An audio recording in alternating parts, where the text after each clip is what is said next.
Okay, there we go. Everything's all set and good. Uh, it's nice to be here on this wonderful Wednesday. What's today's date? Yeah, Wednesday. I know days of the week. That's a thing I know. It's been a full week, and now I'm on to week 2 as a streamer. I was gonna say the hardest part is behind me, but you know, I don't want to say no day's easy, but it's nice to have uh, it's not gonna be perfect nor easy, but I'm going to make it work.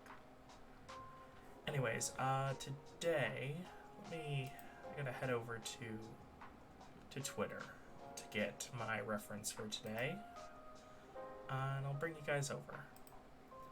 So yeah, you see my Twitter. It's till 90 tweets. You got 71 followers, which is awesome. You guys are just amazing, killing it. I set out a goal of 50 for a month. It got broken through. I set a goal of 100 for a month, and we're on track to beat that. So now I've set a goal for 150 for something else special. And you can see exactly what in my, on my Twitter. But, oh yeah, I got cool stuff like this where you can find out, if you're my type. I'm not my own type. That's that's pretty bad. Uh, you know, and you can see cool art that was made for me by fellow viewers. You know, Mocha did just an amazing job. It looks so cool. And on top of art, you may notice that I have a slightly different model of Perry down here in the corner. Uh, let's get I got 3 new variations. Um, and shirtless Perry doesn't exist. Anyways, looking forward to. I'm very happy with all of them and how they turned out. You know, um, but yeah, it's amazing. Having such cool things. And if you decide that you do want to make fan art, I have for my regular art. That's safe for work. You have Perry fan art, and for stuff that is a little bit more spicy, you have Perry fun art. Because it's always fun being a little spicy. Anyways, where is? Oh no, it's gonna be under replies. Actually, I realize now that's dumb of me. I scrolled for no reason. Um, where is it? Here. Here it is. The artwork that I'm going to save real quick. Um, under references. Going to be putting Perry in this suit today. He's gonna be looking real nice. I saw this and I was like, I know that I don't have I know that the votes are telling me that I have to what's it called, that I'm gonna be going back to streaming games and whatnot, but I'm happy to to oh, a brand new follower just happened right now. See, awesome people. Anyways, using this as the base model, I'm going to be, making him have the suit and getting him all nice and dapper for his final day.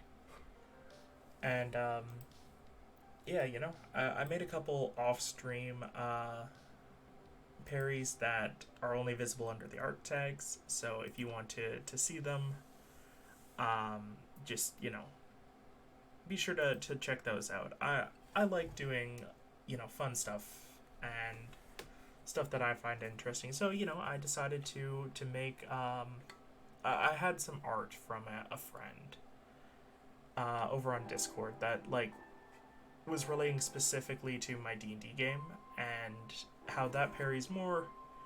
I've been told he's a stripper. You know, he gives off the vibe of a stripper, and he looks like a stripper. So they made, you know, a stripper variation of him as some art, which I then took inspiration for and turned this parry into some. Well, he became a stripper himself. Looks fun.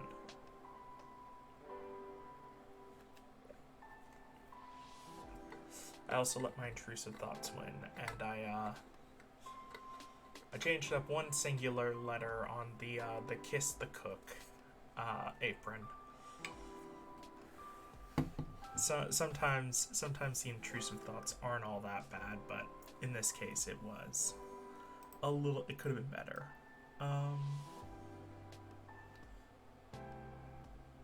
There we go. That's a little bit better. A little bit more visible. Change that on the bottom.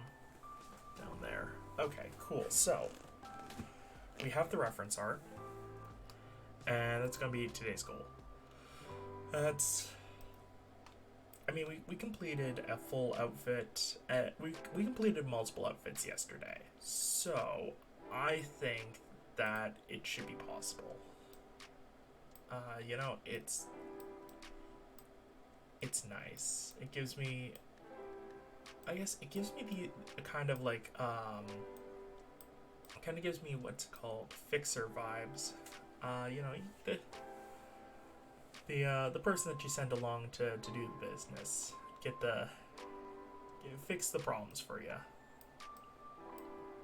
So let me create a new reference color layer. Color ref suit, and let's get this thing going. Okay, so I guess first off, I want to get these gloves. Let's go right there. Get that going. Not exactly fully black, and I'm going to make those the shoe color as well, because that seems like a nice choice. Then let's aim for more. Let's see, where's a good place for the shirt? Probably up here, like this nice little color right here, looking good. And yeah, looks pretty good, I find. Okay, so now for the tie and suit. Actually, I should probably do the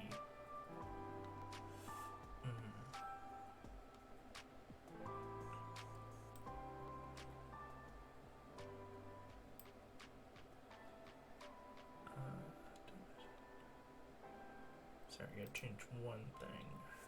Gotta double check one thing I should clarify. Yeah, there we go. I forgot that I didn't get my what's it called, to the right level yesterday before I shut down. Anyways, that right there is, it's a lot of layers of gray and darker tones like this. So this will be the base color of the suit, and then the lines be added after. The lines that are more, you know, of this color.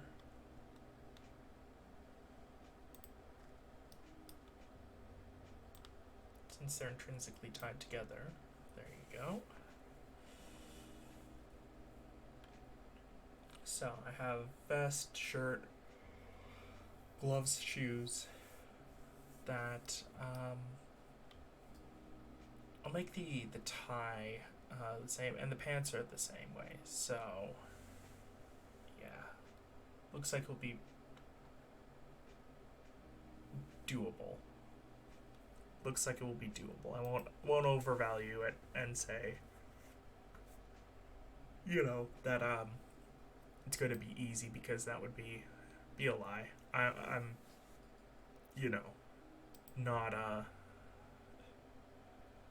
not going to be able to do any of this art easily.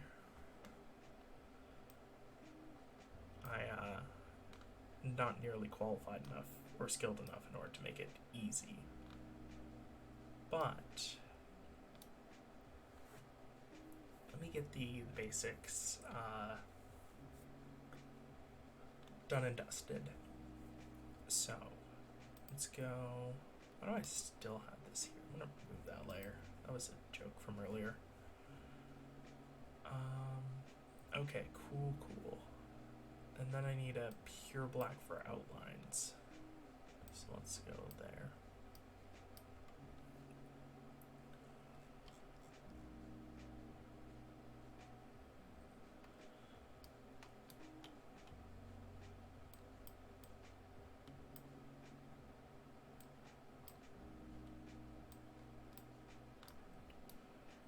Shirt, waistcoat.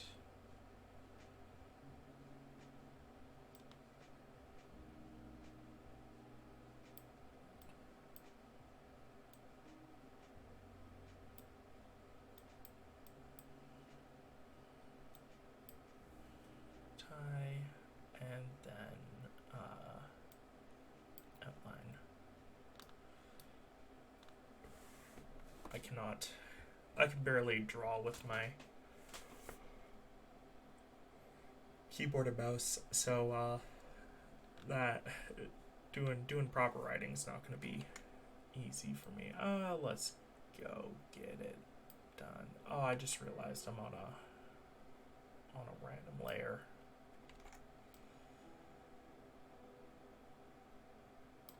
Okay, well, don't plan on messing with the head layer. That would be... I like how the head looks. So, I guess we're starting off with gloves, because the gloves have the most going for them. Okay, so let's get this. Let's get this.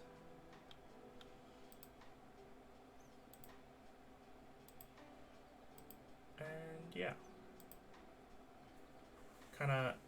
I'm excited for what's to come next, but I'm also like sad that this is the last, be the last art stream for a while. I've been enjoying them, but I just, I could definitely make content by doing art. Like, I could make it into like a thing, but for me personally, I guess I'm not really sure that's the direction I want to steer my future, if that makes sense. I did kind of mention this yesterday, but yeah, I think I'm gonna be okay with going in a different creative direction than I have been.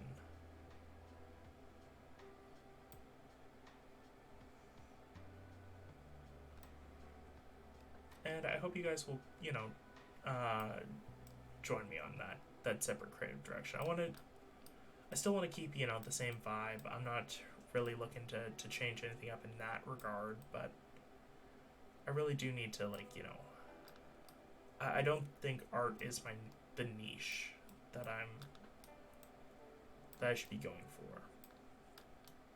And I have a feeling that, allowing myself to spread my wings and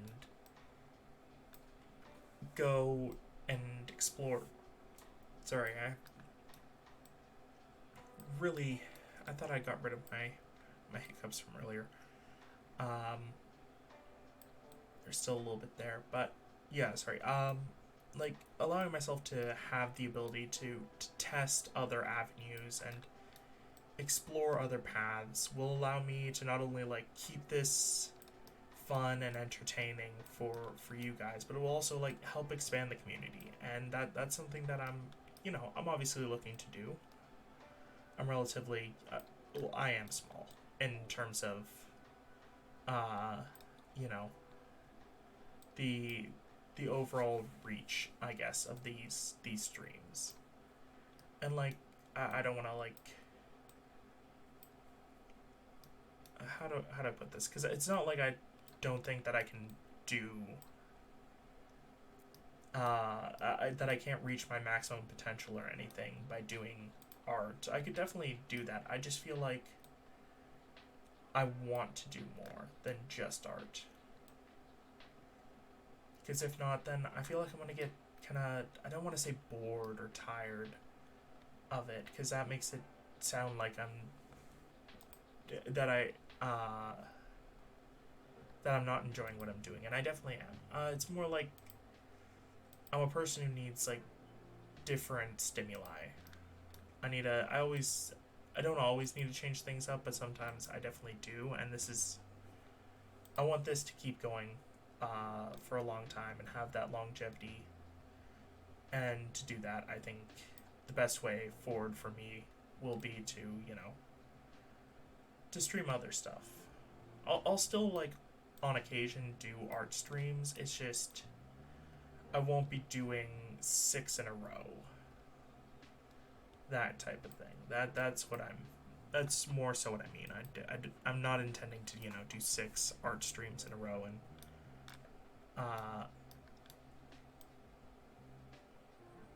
I did set aside my challenge for myself to, finish 50 games. I think it was 50. And I can't really finish off 50 games if I don't play games. So,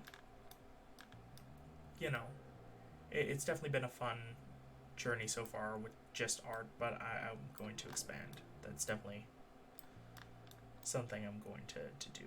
And I've got a bunch of games in mind that I can kind of enjoy and play through, and hopefully bring you guys on like a little adventure with me through it.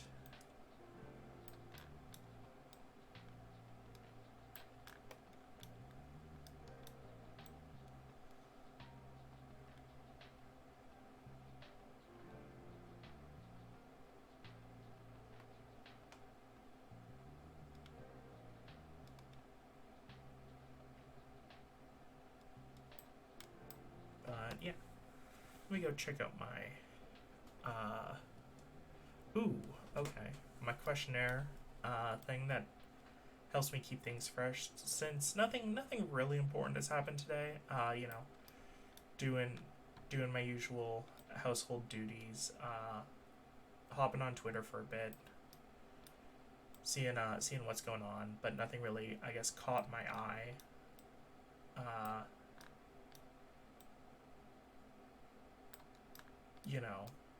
For me, like, I've definitely seen like things going around about different situations, but I don't feel I guess I don't feel like I have the capacity to speak on them. It's not my business to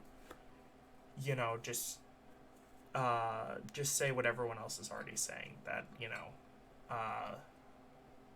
some people are awful people and will take advantage of you and scam you out of thousands of dollars. But like for me, it's just I obviously I don't feel happy that it happened. I feel I want everyone who is affected to have their get their money back and be able to do that. But at the same time, it's also like because of this, there's going to be people that are not going to be nearly as trusting in the future, and it's going to kind of, events like these have kind of ruined future goals, I guess you could say.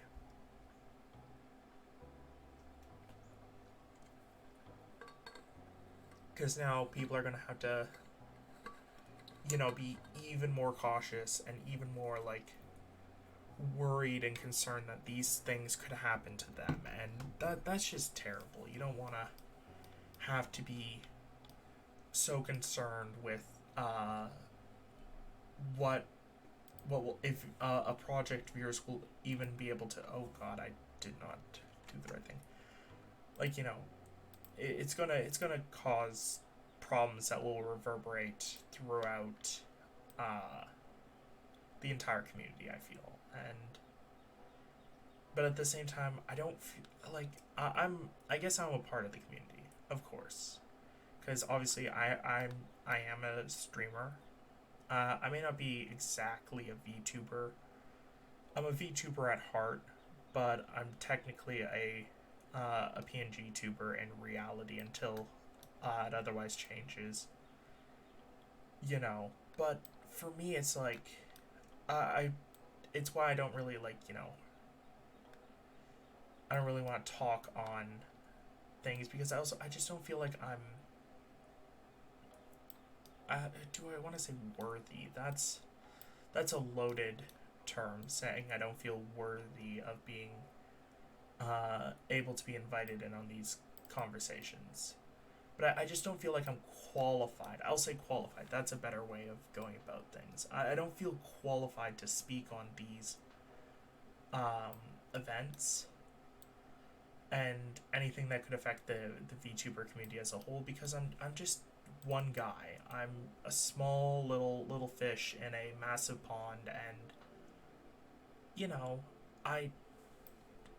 I could spend so much more time following every single person in every single event, but that's not who I am. I'm gonna at least not now. I'm gonna stick to my own section of things, and not try just to not ruffle any feathers, because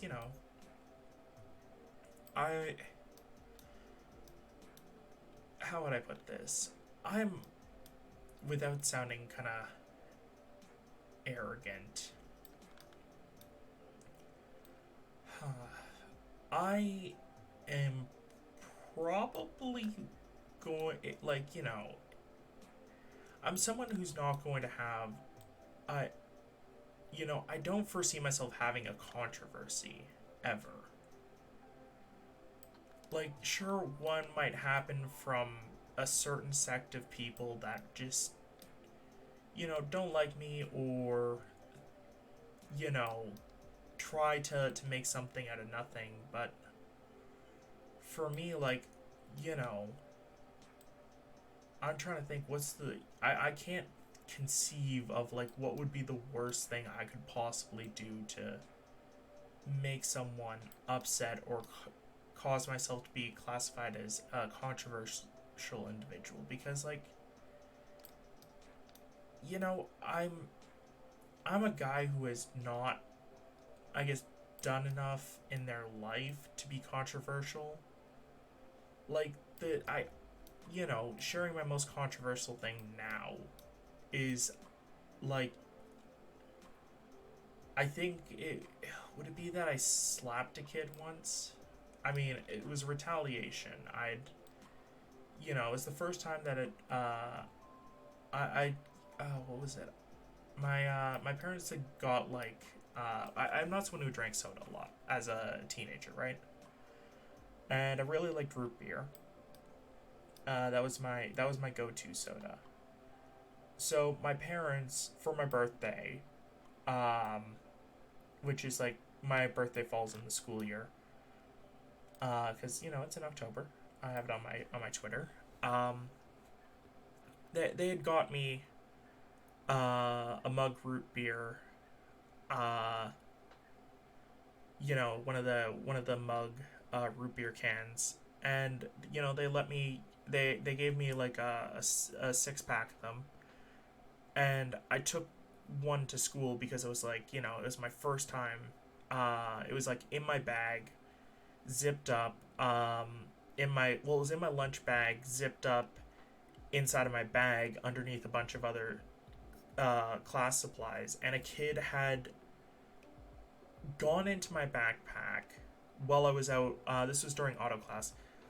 While I was out on the shop floor, taken it out and drank half of it.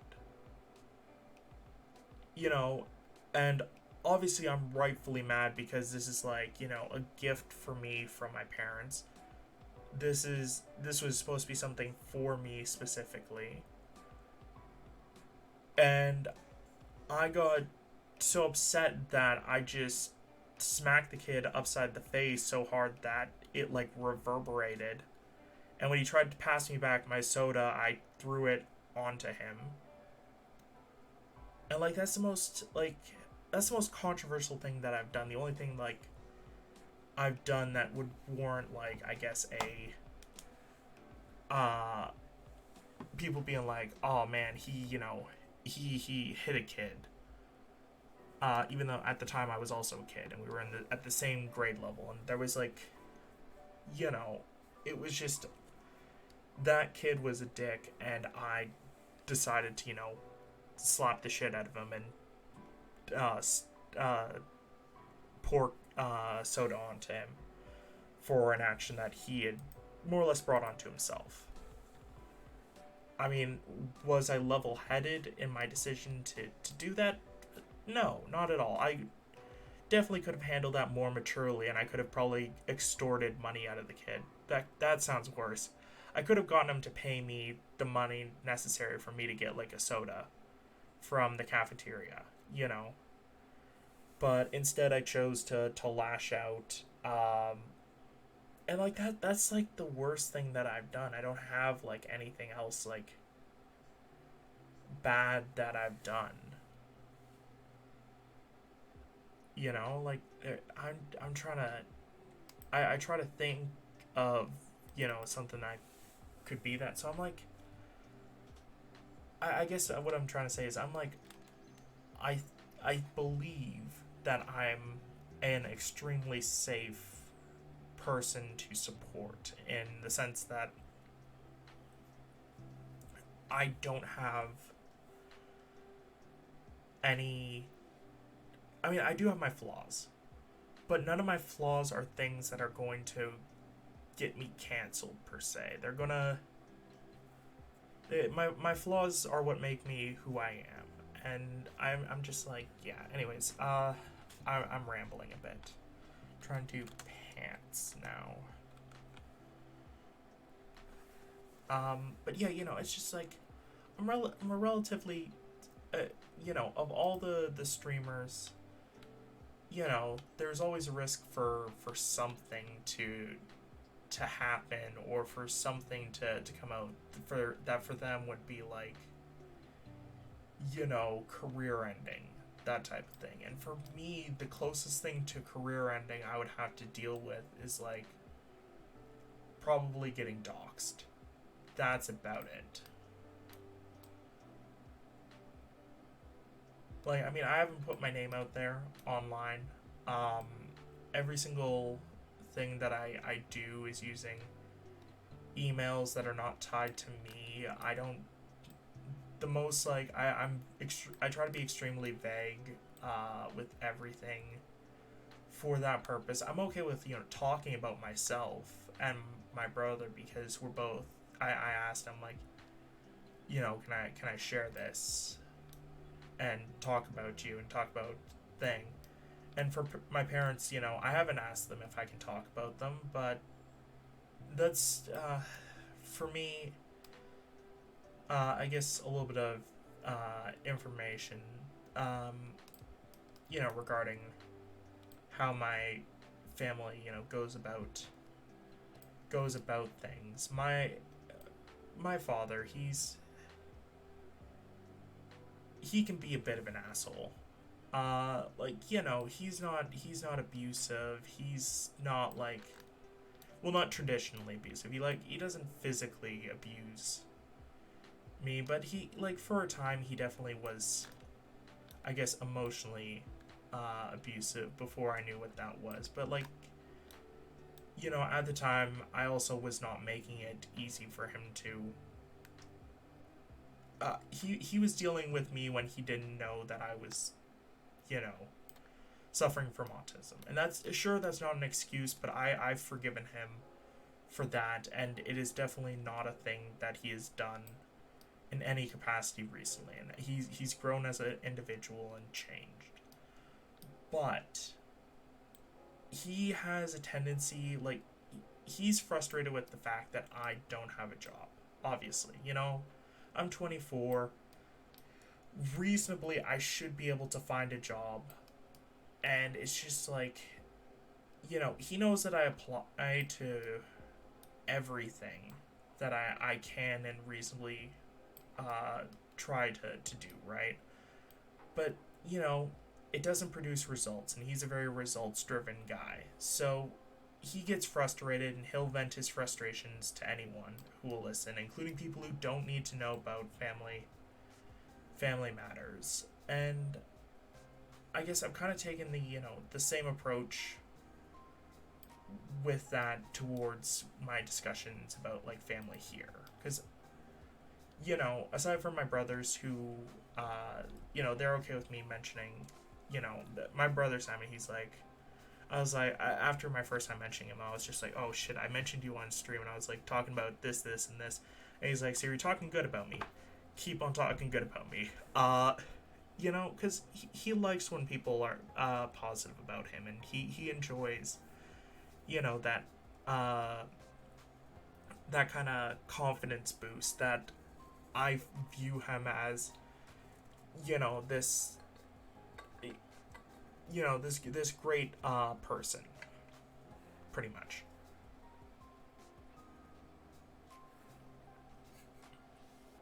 So, and that's why I don't talk about my other brother all that much, because he's not around enough for me to ask him and be like, hey, is it okay for me to talk about you, on stream. And then, yeah, it's just like, it's just, for me, like, I guess that's something, it's just like, I really do dislike how he just, like, there are people who I'll meet for the first time, like, I tend to go through, like, because it's much simpler for me, I tend to, after, for, what's it called? Like, when you get dentists, doctors, eventually you kind of do have to switch them up from, like, when you're a kid versus when you're an adult. Specifically for changing from, like, a pediatrician to, like, a proper, like, family doctor and all that.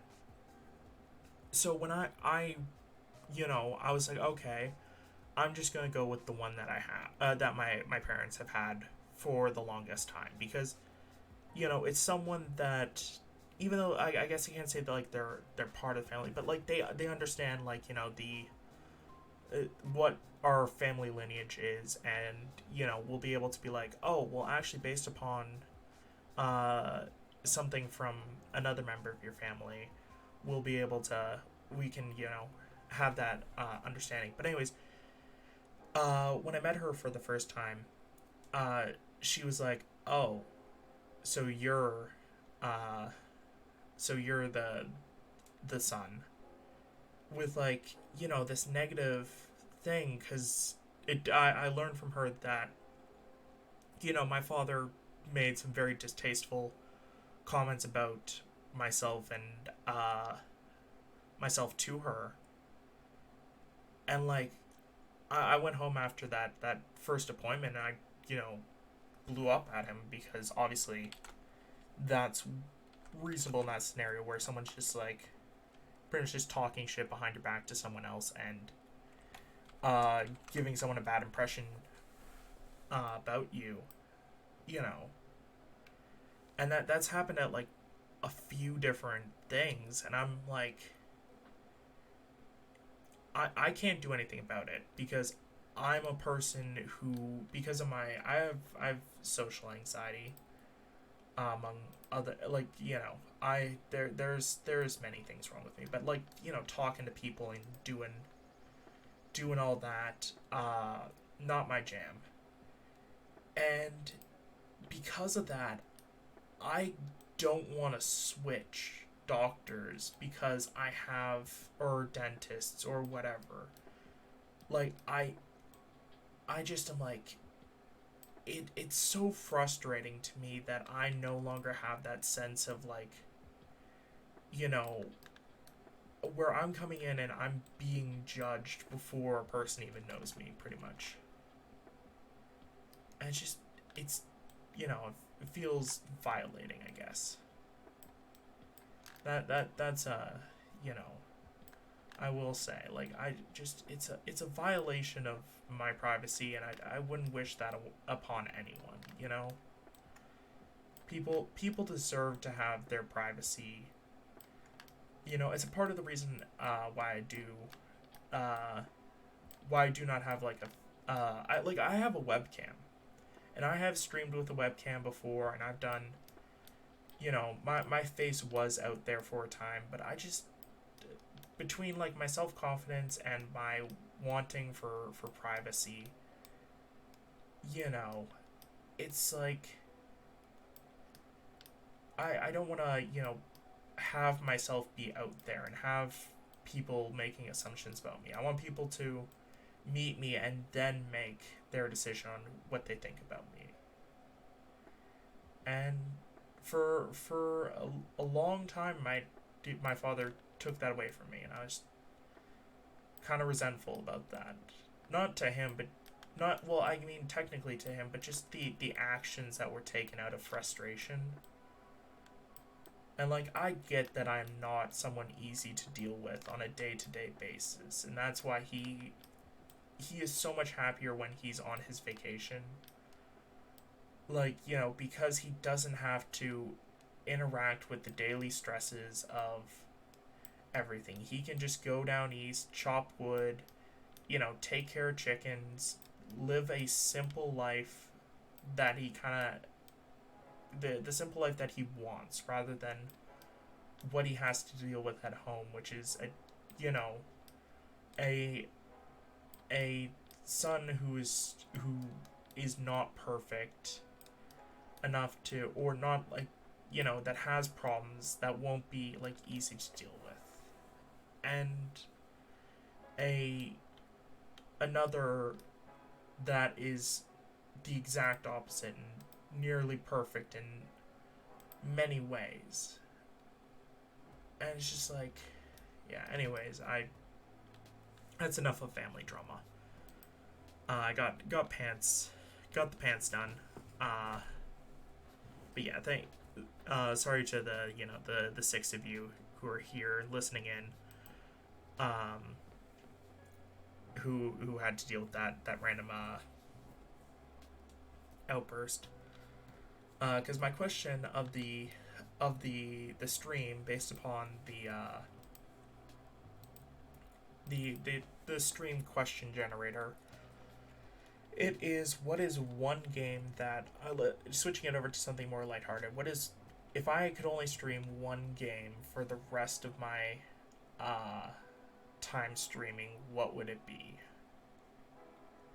And so obviously I gotta pick something that has longevity.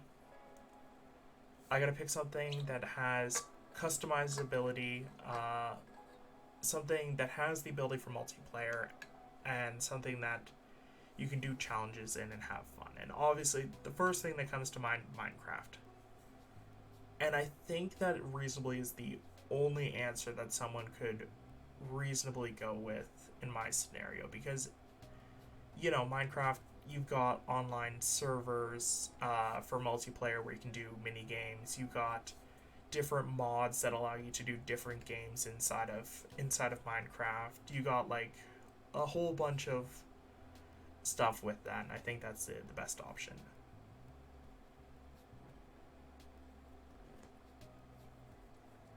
So Yeah, my answer would be Minecraft.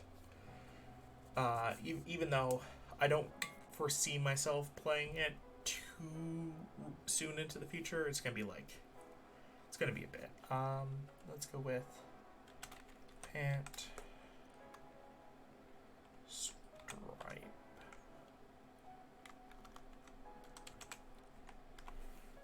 Okay, cool.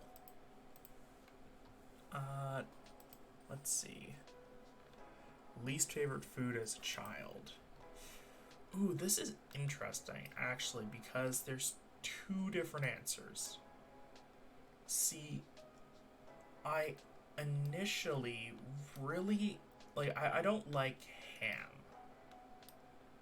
but or like any kind of pork based products. I haven't for a while, you know.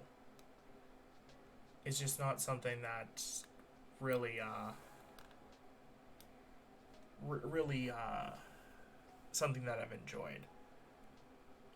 But something that I've uh but I used to actually there was like I used to really like ham for just a very short portion of time, and I don't understand why because like I never liked it after that point. Um, so I'm trying to think of something that I didn't like then and I still don't like now. Because like I can tell you something I loved back in the day for well I won't say loved something that I consumed back in the day before I grew older and realized that it was not nearly as good as I thought it was, and that is ketchup. I really hate ketchup with like a passion nowadays. It's just too acidic for me. It tastes like what I imagine. Well, no, not what I imagine.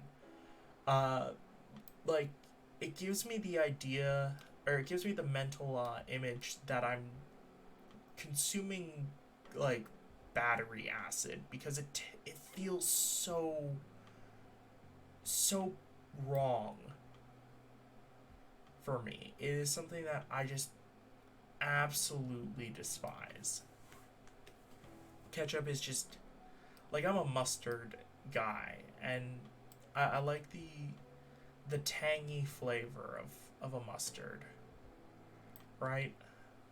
But yeah, ketchup is a hard pass. I used to eat it all the time, which is surprising to me now because I'm like, man, I don't know how younger me did it. You know, um, is this too many lines? They're like, they're a bit more spread out. I think. I really wish I could just like, you know what I could do. Actually, I just thought of a really brilliant idea. Um, so let me get from here up. Okay, cool. Now stick with me. I'm gonna do a thing real quick. Let me get this eraser going. Get rid of that little bit there. A little bit secure. Okay. Now, I'm going to duplicate this a ton of times.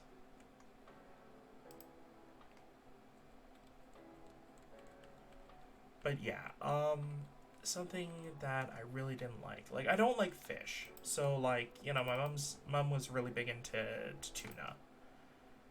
And I just never got into it. And I still haven't gotten into it. It's just not my thing.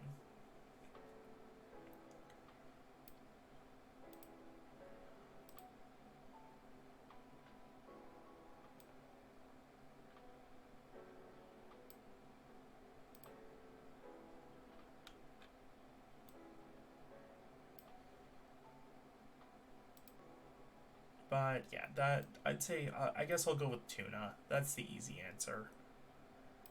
Uh, you know, nothing easier than that. I'm not really a fruit person too.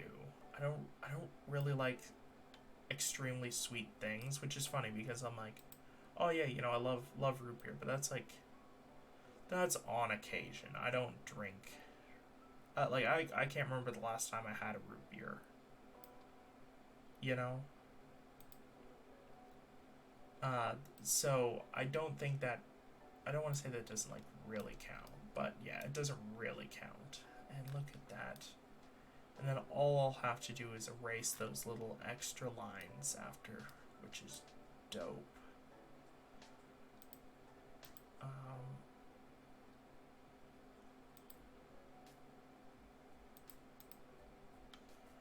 cool.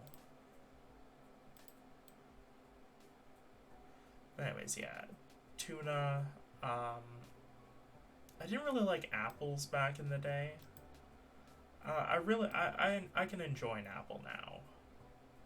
Tend to need a little something like peanut butter on it or something to really like take away that just to add to it, I should say, not take away.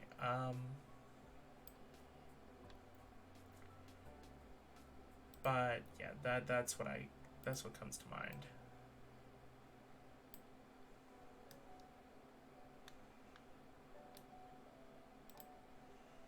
Is that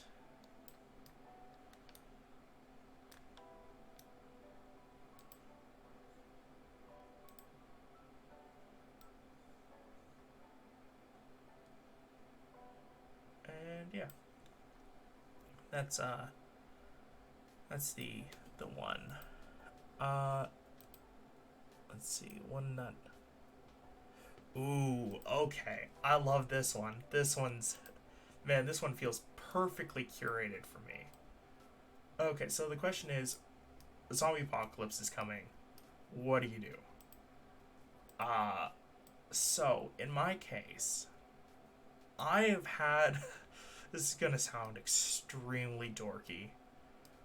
Uh, but I have had a plan in place since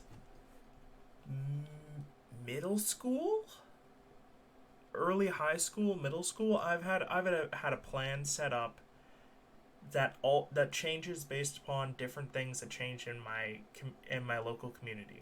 But for me, there's a couple schools nearby. Um, there's a couple of plazas, and then there's like within 30-minute walking distance. There's like a nice. It's not a shopping center, obviously. It's not nearly that big, but it's like a bunch of different food stores in the same area, and that's all relatively close. Plus my family's relatively well stocked. Like we have a nice pantry in our basement that I guess it's dwindling because of the fact that like usually my parents will go ahead and get like a bunch of stuff whenever they're out. They just get stuff, and then my dad's like, well, why are we spending so much on groceries? I'm like, we did not ask you to get like a third of this stuff, and none of us are going to, you know, regularly eat a third of this stuff. Anyways, beside the point. So we're relatively well stocked. We have a lot of empty containers that can be filled with water. So upon hearing that an outbreak is happening, obviously first thing that you do, or the first thing that you want to do is, get every single bit of water that you can, put it into whatever containers that you have to, clean out your bathtubs, sinks, even toilets. Make sure all the water's filled up in those, because in the event that the water shuts off, having those all filled up will allow you to take from them, and then you can if you're in a area that gets decent rain, like our area gets decent rain, You'll be able to. We also have a water barrel set up outside where you can, collect rainwater. And in where I'm from, that is legal. I know that there are some places in the States, I think, that you're not allowed to collect rainwater, which is absolutely crazy. But anyways, that's beside the point. We also have a small garden out back, which my family knows how to tend to. We have a person who has medical experience in our family, being my mom. Um, we have four physically capable individuals um, who have, like, all of us have the, well, actually, all but myself have the ability to drive, should the situation call for it, right? Like, in my case, I can't drive because, you know, fear, and things like that, and anxiety and all of that. But that's beside the point. We have a bunch of people who can drive, which is very cool. Um, all of us except for myself and my mom know how to ride bikes. Well, actually, I know how to ride a bike, but I physically can't because I have what did the it's pretty much like my weight in my body is not distributed evenly, so I naturally cannot balance as easily as other people can. I can definitely ride a bicycle. It just I can't ride it for without like having to, heavily overcompensate. So I don't really do that. I want to get a three-wheeled bike so I don't have to worry about overcompensation.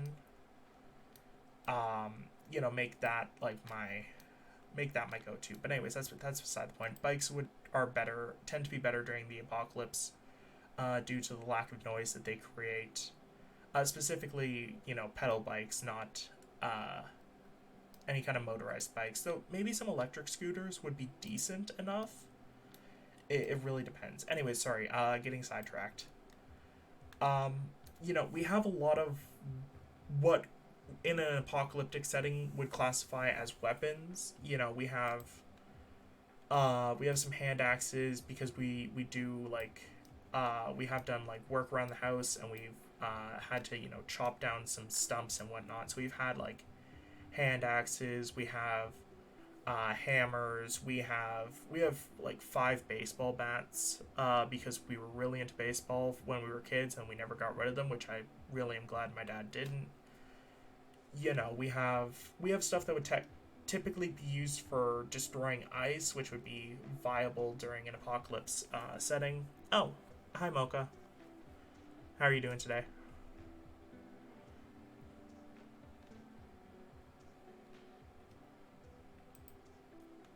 I'm just currently making Perry all fancy with this is kind of like my final art stream for a little bit. Um, give myself the ability to kind of do something else. Uh, in the future, I might. I'm not really good with poses. Actually, what I should do is should switch over to this. Um, yeah, I might because currently I'm Oh wait, sorry, give me a second. Forgot I was gonna do this. Yeah, because this is technically my last art stream for a little bit. I want to do other. I don't want to get burnt out by doing the same thing over. I don't want to do the same thing constantly. I want to do to vary things up a bit, and after kind of 6 in a row of art streams, and technically I've completed everything that I originally had set out to do. I think now would be like after I finish off this little outfit, specifically for the one Twitter thing that I saw today, and was like, oh, that'd be an interesting little way to end things off. That's kind of what I'm thinking. Because uh, I don't want to say like art's not really my thing, but it really isn't. It's something that I've done both out of necessity and because for the last little bit it's been fun to talk about stuff and do art at the same time. But I'm also like, I want to do a little bit of variety. Want to have a little bit of variety in my streams. And yeah, that's kind of like what I was. Yeah, I guess I never really planned on this to be like the end all be all, becoming like doing like art as my full time thing. It was always kind of like a temporary thing for me since as I've stated before, I'm not an artist. I call myself a non-artist who does art because I guess I'm not as passionate as other people are about art, like yourself. And I don't want to. I guess that I just want to I enjoy doing what I've been doing, but I want to branch out, do other things at the same time.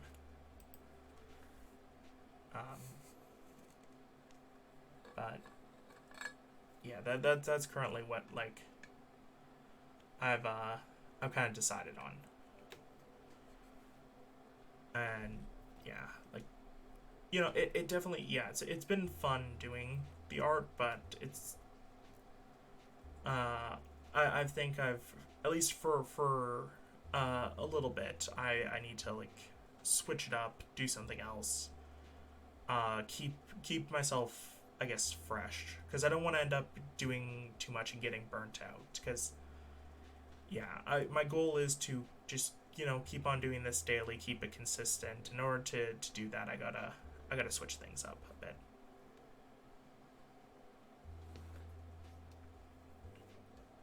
But in the future, I'd love to come back and do more art and do more than just than what I have been currently. Because obviously, how do I put this? I'm very much like novice level at this. I don't really have, except for like my best version, where I had myself putting, I really just kind of, I don't want to say I traced a lot, but like for the extra details like shadows, I did a lot of like not tracing, but like I just would do a lot of references for just getting like basic shadow work done and for basic like details. And I'd still probably do art in my free time and then post it to Twitter, but for now I'm okay with this being, I guess, a minor finale for me. Because yeah, it's been six straight, and I think I've got. I mean, I have gotten the parts that I needed. All completed.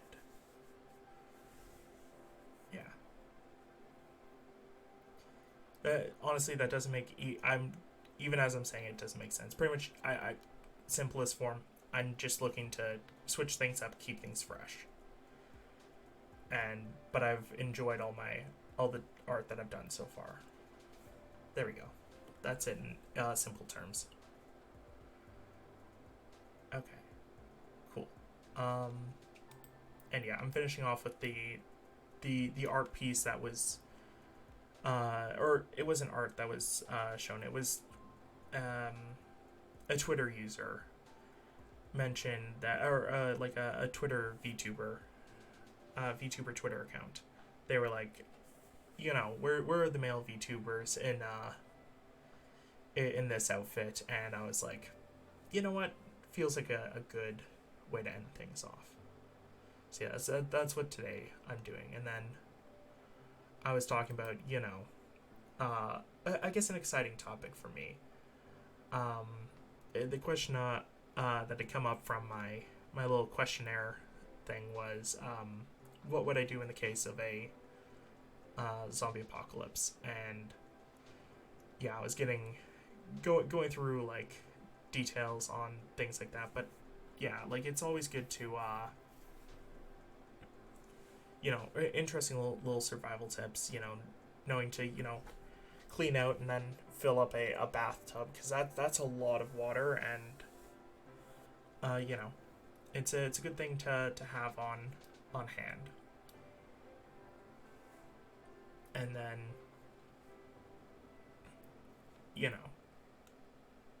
hitting up a local high school would be, depending upon the day, would be a pretty good place for different supplies, things like that.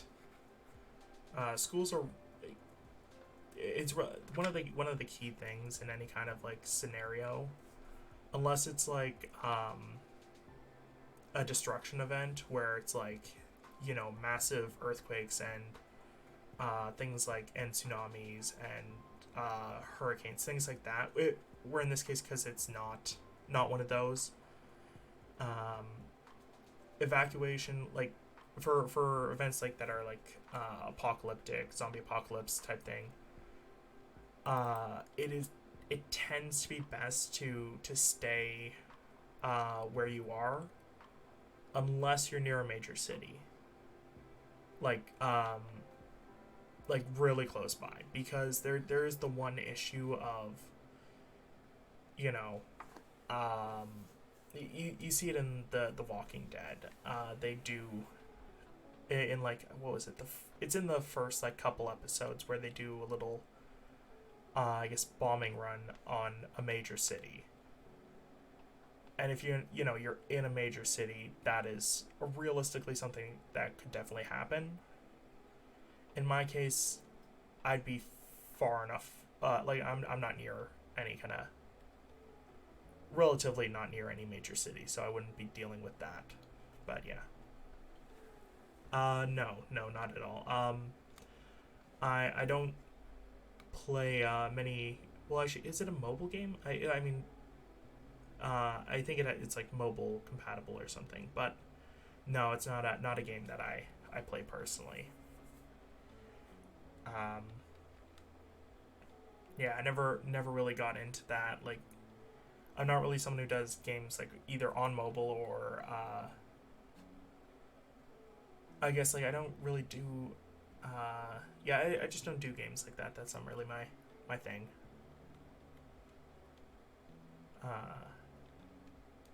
Yeah, because like my gaming catalog, it consists of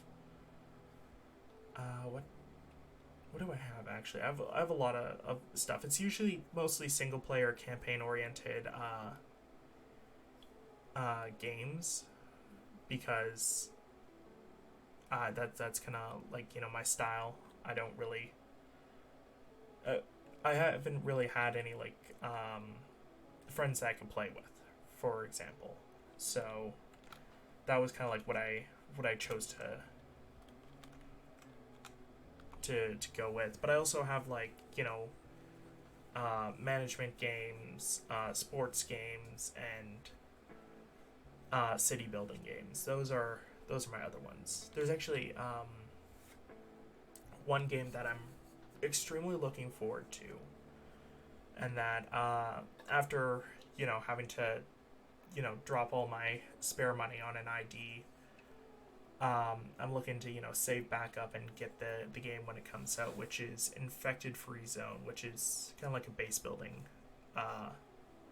thing, but it actually allows you to place yourself, I guess, on anywhere in the real world. Like you can put your, yeah, I remember seeing a couple streams, like someone put their thing on Alcatraz, for example, and some people, you could place it right on top of your own neighborhood if you wanted to, which would be just very cool, getting to do all that.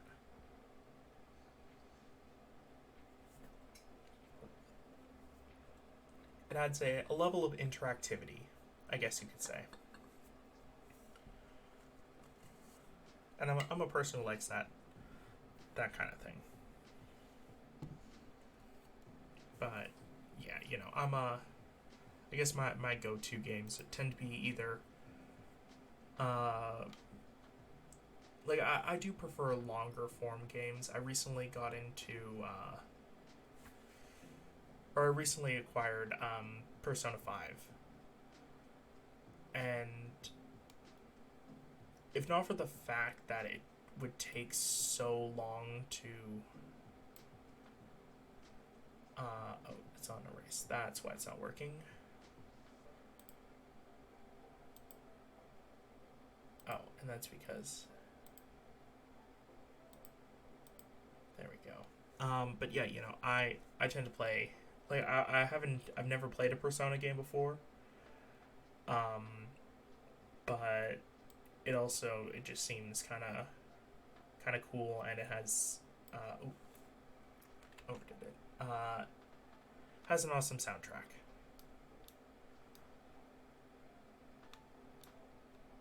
And I'm excited to, I definitely would stream it if it would not take like hundreds of well, not hundreds of streams, but it would take a lot of streams in order to get through the game.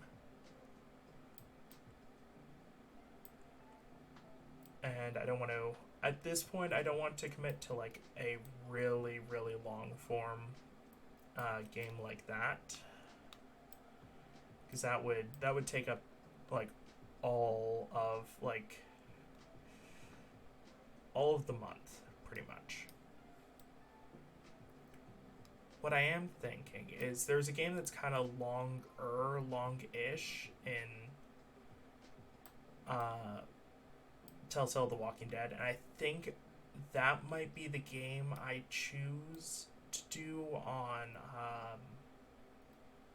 my follow-a-thon.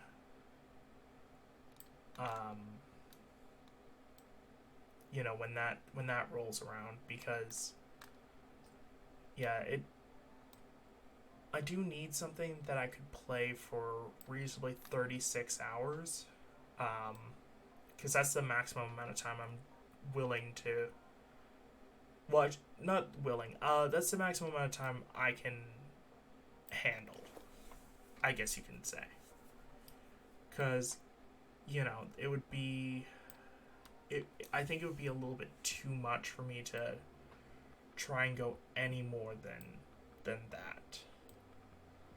It would. I'd need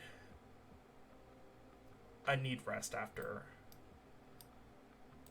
that 36-hour mark. But I think it's a nice little thing that I can do. And especially since it's going to be on a weekend and my brother is going to be out of the house, I don't have to worry about anything. It will just be me, the chat, and I don't know if I mentioned. Well, actually, I don't know if I mentioned it when anytime recently, or have I mentioned it on stream? Pretty much, kind of like a subathon where the amount of time that the streamer does goes up every single time you subscribe. In this case, I'm going to do the same, except every single time there is a new follower, I'll increase the amount of time. So, it doesn't cost money, but it still boosts up the engagement and adds, community involvement and things like that. And, it's going to happen if I get 100 followers, and if I get 150 followers, I'm thinking of having it be like a minimum 12-hour stream, because it's the reason for that, give me a second to get this here. The reason for that is I initially set out the goal as 50 followers on Twitter for after my first month, and that got smashed through so quickly, right? And I share with everyone just how like awesome people are being, whether they be like friends in my Discord, my personal Discord, not my community Discord. I'm thinking of setting that up, but like I share that with like my brothers, and share that with anyone that I know,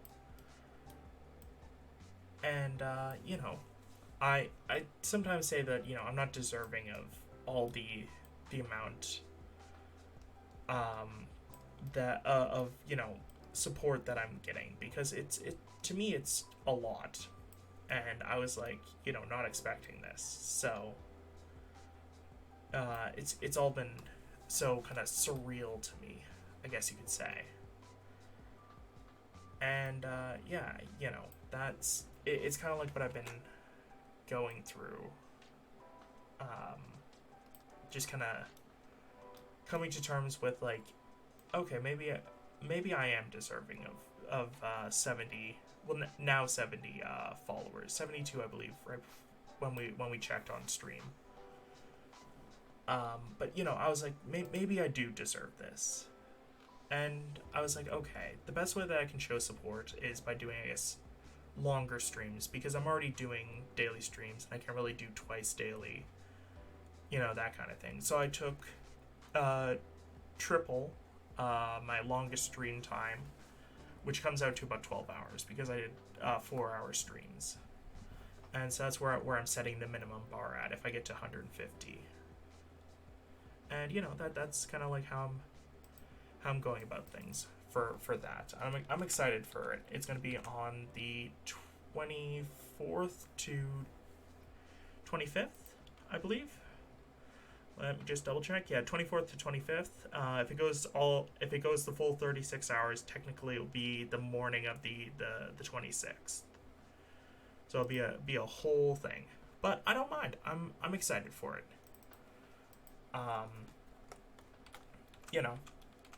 It will be, it may be tough, but like I can prep for that. Oh, I just realized I did a thing wrong. Okay, let me just remove that layer real quick. Okay, and then go to showing off a bit of wrist. That is the way that I'm going about things. So let me erase this portion. Anyways, but yeah, I'm excited looking forward to that, because not to sound, I guess, overconfident, but I do think that I'm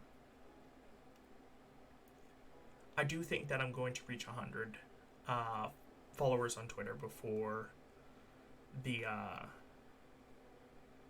22nd of June. Because even though it's, some people are like, oh, of course you will, it's only 30, but I'm like, I don't want to just presume that people are going to follow my oh yeah, wait, no, I was supposed to add a little bit of cuff. Oh right, that's gonna cause some problems, isn't it? Get rid of pants. Oh, actually no, I didn't accidentally erase anything. Cool. But yeah, I don't want to just presume that things are going to go well for me. So that's why I'm like, that I could just, sputter out here and end up not reaching it. And, that'd be totally okay with me. That's, I'm not setting this up for, I guess, what is the term that I'm trying to think of? Like, I'm setting this up for my own enjoyment, not for the numbers. The numbers coming would be, just the cherry on top, I guess you could say. It's the bonus that comes along with what I'm doing. But yeah, I don't mind if it just, I guess, doesn't happen.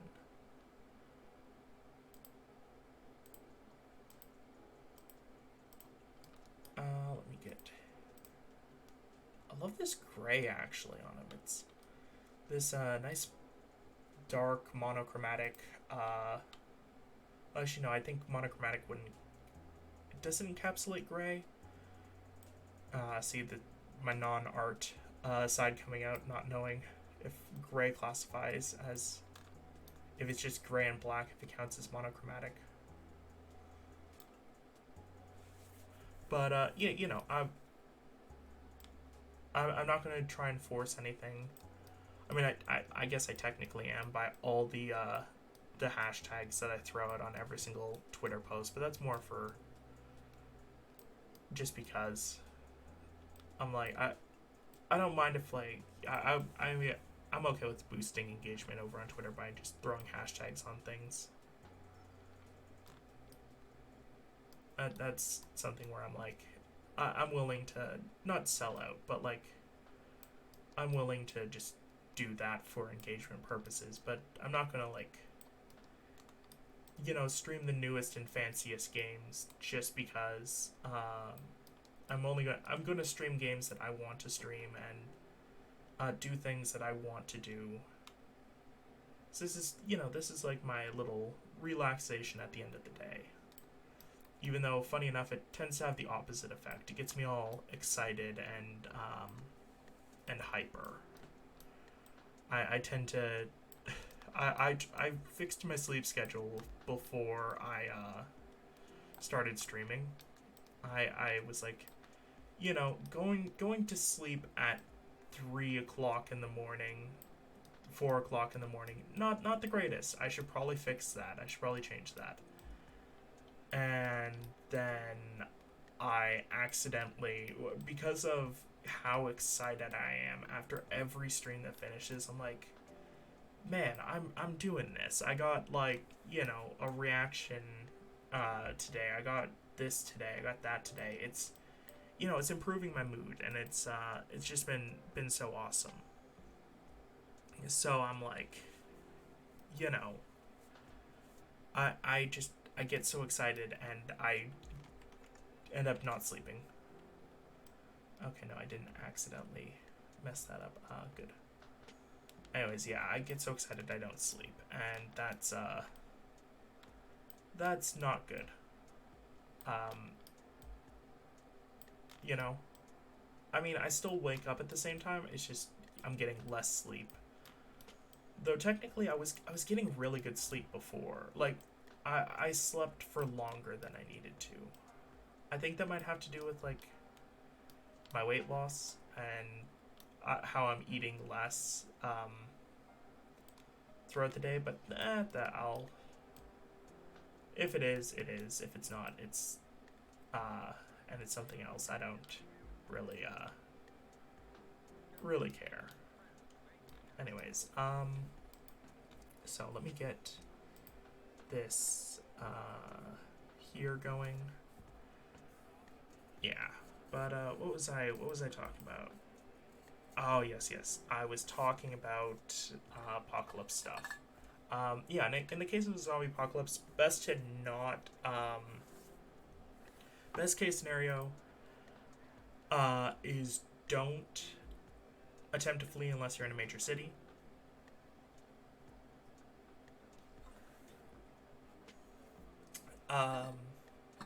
Lower population density areas are, you know, there are some amazing places. A lot of them actually are in Canada, for people to survive. You know, they got all the good stuff.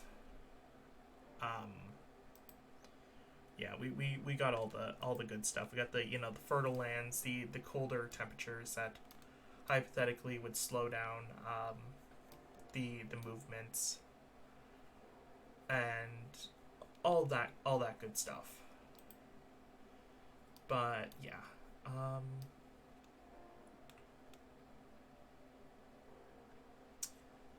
they have black buttons, but I can't see the buttons, which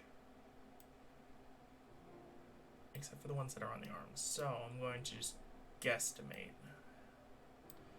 Man, this is so hard to see as someone who's like, you know, not, whose eyes are not perfect. That's actually one thing that's unfortunate. I mean, my eyesight is not bad. It's worse at longer ranges, rather than up close. So that, you know, it's best case scenario. You don't want to have issues with seeing things up close. And even then, like, for my eyes, it's like seeing small details, you know? So I'd be fine, but people with glasses tend to have more trouble, depending upon how reliant they are on them. You know, would I love to get, you know, some kind of like laser eye surgery? Sure, but I wouldn't get that until I'm like in my, well, I was gonna say in my 30s, but that's not that far for me, and it feels weird saying that my 30s are not far away, but technically they aren't. I'm gonna be, man, I'm technically closer to being 30 than I am to being a high schooler, which is insane. That's, feels weird. But anyways, yeah, you know, but best tips, make sure that you have a good supply of water. If you can, go out and get some stuff. Try to get, obviously, if you're going for things, try and get stuff that would be valuable afterwards. You know, so stuff that people would want, like luxury items that people would want. Something like, you know, having soap, having toothpaste, having alcohol, having, you know, shampoo, body wash, deodorant, those kind of things, they'll become like necessities as they're no longer able to be made, you know? So you wanna make sure that you have those in your repertoire, in your arsenal of supplies. Anyways, you also want to have a nice spot set up for a garden. Fresh food, not only will it like keep your mind in a good state, like you'll be having fresh food, it's also a task that you can do, and it will give you activities that you can do throughout a day, and you won't have to worry. Obviously, non-perishable foods are really important, and things like that. You want to have, if you have a you want to be as prepared as possible for I guess the long haul, because you know, there you can get lucky and survive short term in an apocalypse, but if you're not ready for, you know, depending upon how long it takes, like if we're talking a situation where we're talking like Walking Dead, using that as reference, where, you know, things will just fall apart completely and there's no cure and there's no coming back from it, long term is fully needed for you to be set up. And you also want to make sure that you have like your roots and your knowledge of the area prepared, and know, like, you know, after the fact, what places would have stuff that people would want. You know, another thing that people would probably really want is cigarettes. Those are probably really good for people, what they would be looking for. There we go. But yeah, got the shirt done.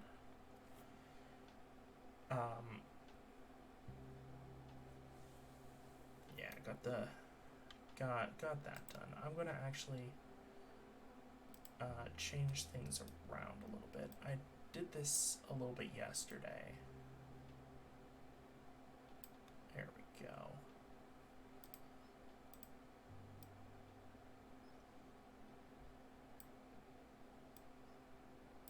There we go. Anyways, but yeah, I reasonably would be not like well set, but I'm set up enough where it wouldn't be a problem. Plus, I know like how to, I guess, secure my own neighborhood where I live in order to be as safe as possible. And like I know of people who live near me who own three-wheel bikes that once a thing happens, you can hook up a little thing where you can have it be pulled, and that will be both exercise and silent, a silent way to get around. And there's a lot of stuff nearby. For me, like that within 30 minutes there's like I think 7 different. Well, no, I think there's 4 different grocery stores, 5 different medical, like pharmacies, things like that. There are various different corner stores. There are various different restaurants, things like that.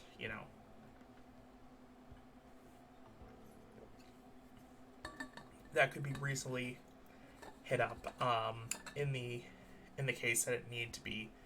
And also the lucky thing, well, actually unlucky thing, we have a community center relatively close by, and that's immediately going to be taken over and turned into a thing for a little government site for healthcare, get a healthcare thing set up, and that's relatively close by, which is the only downside. But one of the best places, I personally, that I know of, is it tends to be schools, and simply for the reason that they have riot-proof glass and riot-proof doors. And the ones near me, they have green spaces where people can do things. So, schools like that, those are really good. They have, fencing all around them typically. And, you can set up a little thing, but then again, they're also likely to be taken over for,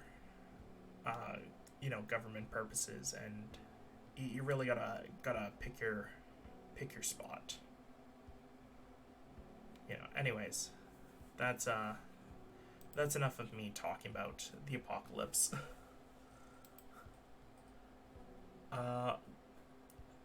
Most random question. Okay. Would I jump into a pool of Jello?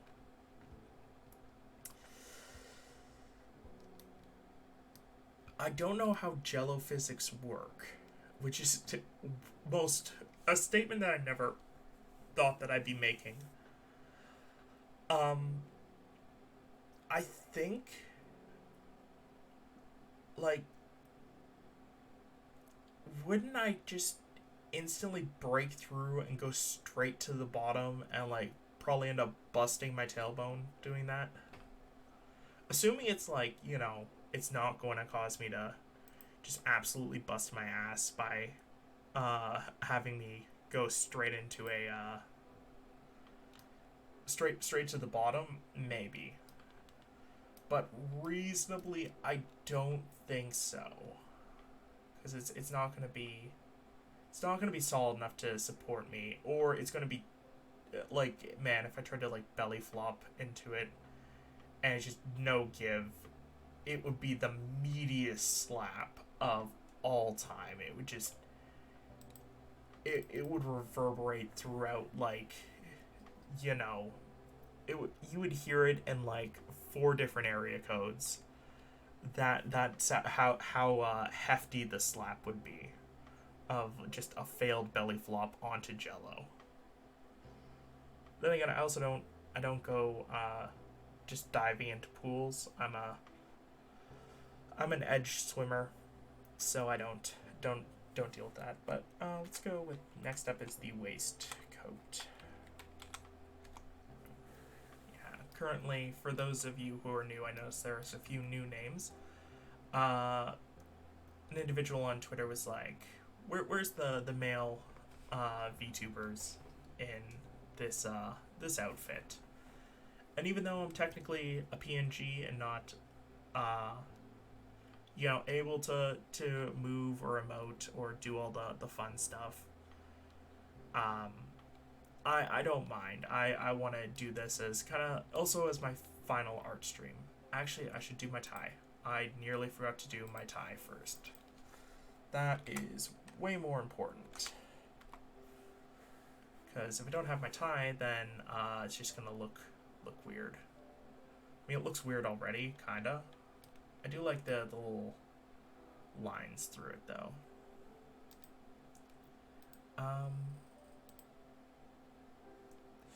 Oh, the most morally profound question. If I was invisible for a day, what would I do?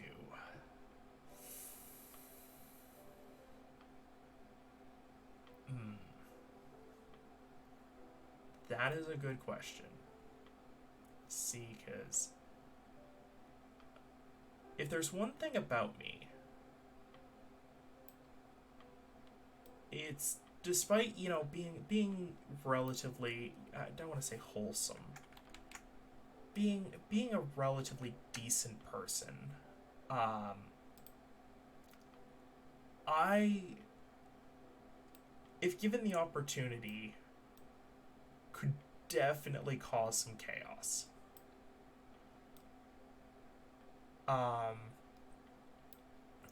This reminds me of a question that was asked, where it was just like, if you could pick any one of 4 abilities from anime, right? And it gave a list of the 4. It was specifically instant transmission from what's it called? Instant transmission from Dragon Ball, which personally I had never seen, so I just assumed it was teleportation. Turns out it's worse than that.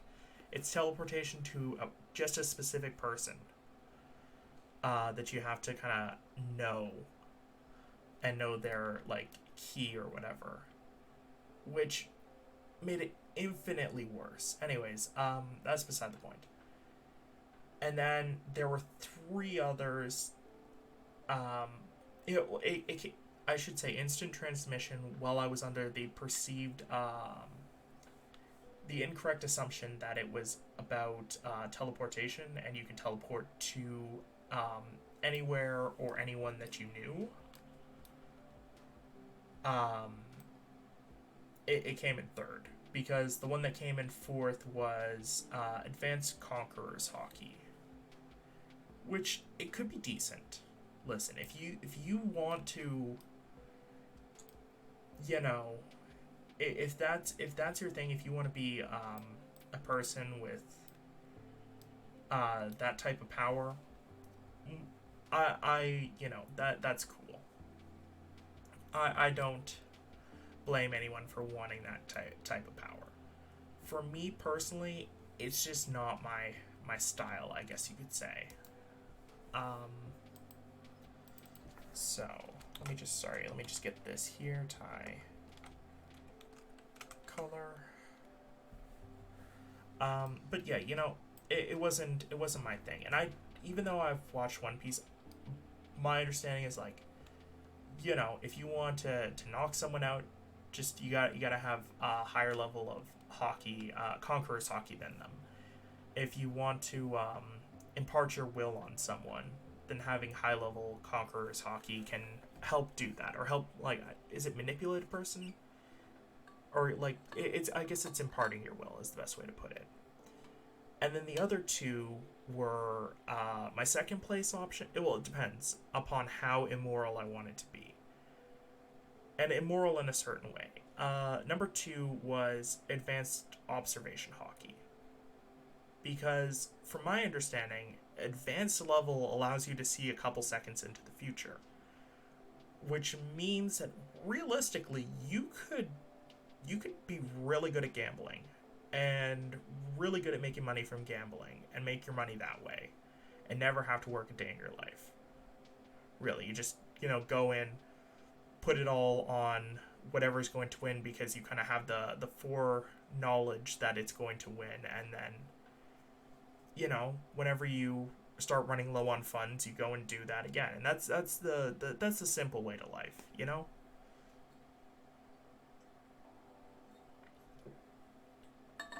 You also can see people's intentions, I guess. If I remember correctly, that's something that you can also do with observation hockey. But, I was just like, man, you can make a lot of money real quick with that. Anyways, beside the point. So that was my second option. And then, obviously, number 1, when it was brought up, it was like, oh, yeah, no, that's number 1, without a doubt.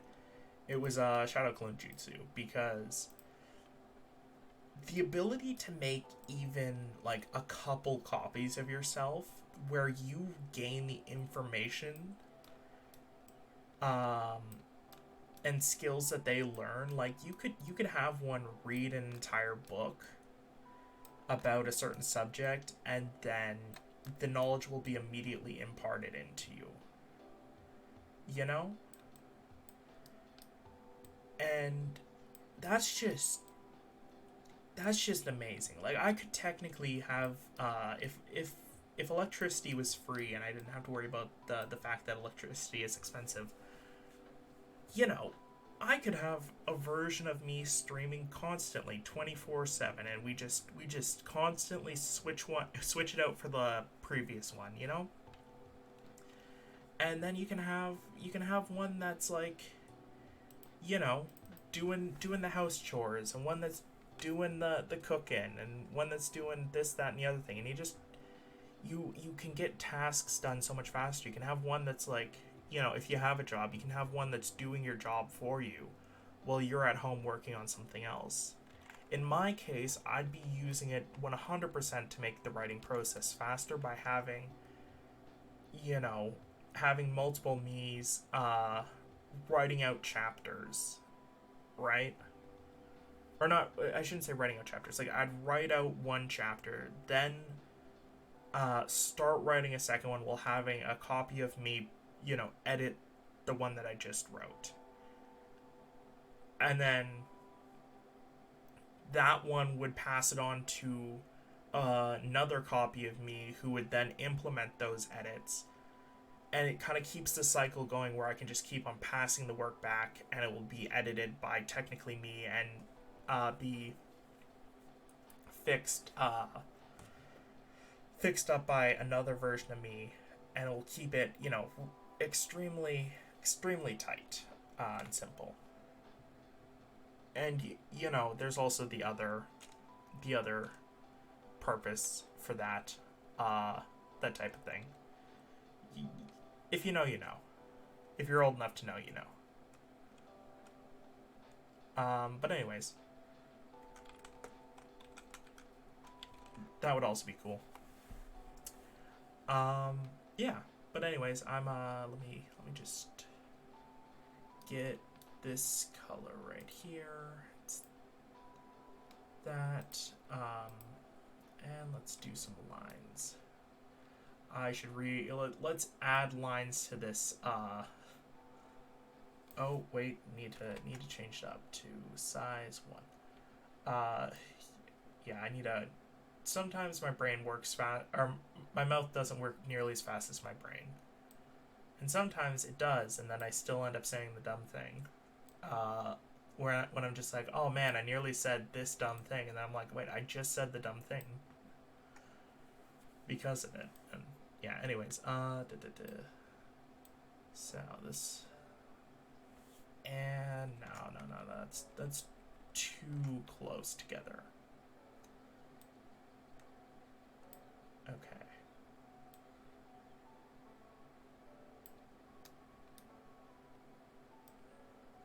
I could also technically have a version of myself just doing art constantly and getting better at doing art, which would be pretty cool. That'd be really fun. You know. But anyways, that was me ranting about or not ranting. That was me talking about my simple question of what I would do with different anime abilities, which wasn't the question that was asked. The question that was asked was, what would I... Okay, so it's going to go this way now. What would I do if I was invisible for a day?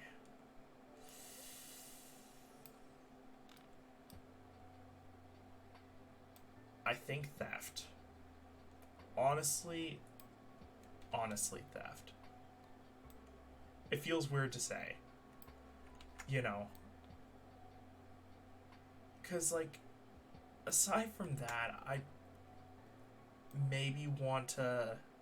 Like, if I knew the day was coming up in advance, I'd totally try and sneak into, like, a government facility to try and find out if, like, you know, aliens are real or something like that. Something to prove a theory, right? And be like, I turned invisible for a day and then went to Area 51. That kind of thing. But, like, you know, being invisible is kind of like a mid superpower.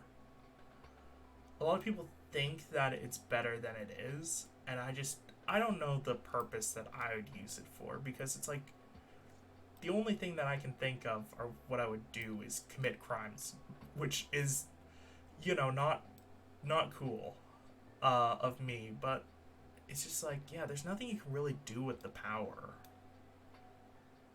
You know? That's why I don't think I have... No, I have someone that can... I do have one character that can use invisibility. In a sense.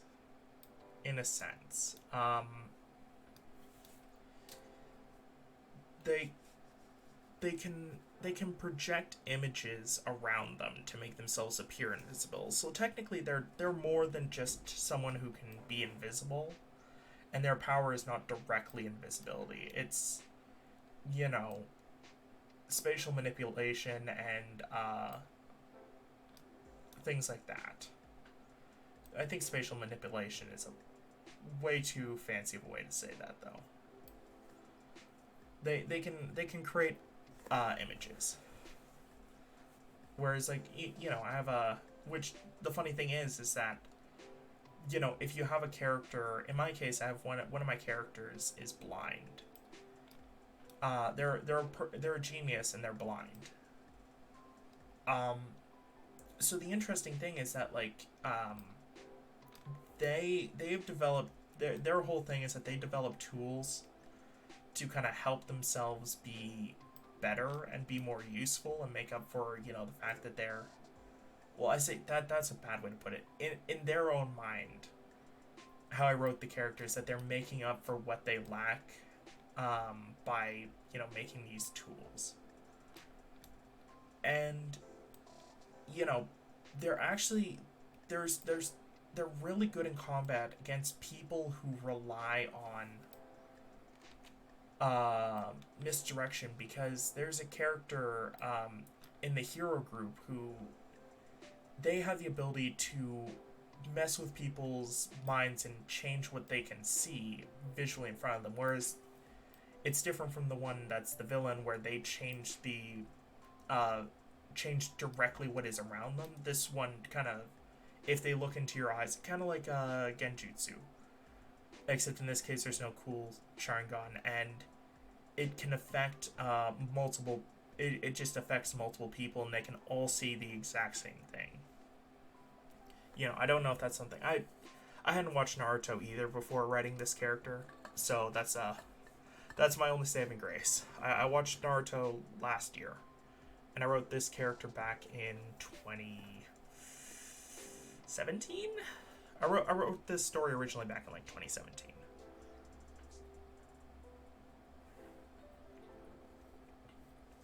Long before I knew what knew any of knew about like, well, I knew about Naruto, but I never knew like, you know, the abilities of people in Naruto. Anyways, that's all beside the point. Man, this tie is looking mighty nice. It's a wee bit short, but that's okay since it's going to be covered up by a waistcoat. Anyways, that's beside the point. I created a character that can create mental images that people will have trouble breaking free of. Like, well, actually, I don't think I made it so that way people can break free of his mental images. They, like, even with self-awareness in the images, that they're in a state where they're seeing things that aren't really there, they can't really do anything about it until the ability is dropped, you know? So that's something. I just realized that I never did fix that. But the key thing is that he is stopped by people who can't see, or people who have the ability to fight while blind. Because not a lot of people have that ability, you know. So only some people can fight blindfolded in my world. Later on, they'll be able to, because of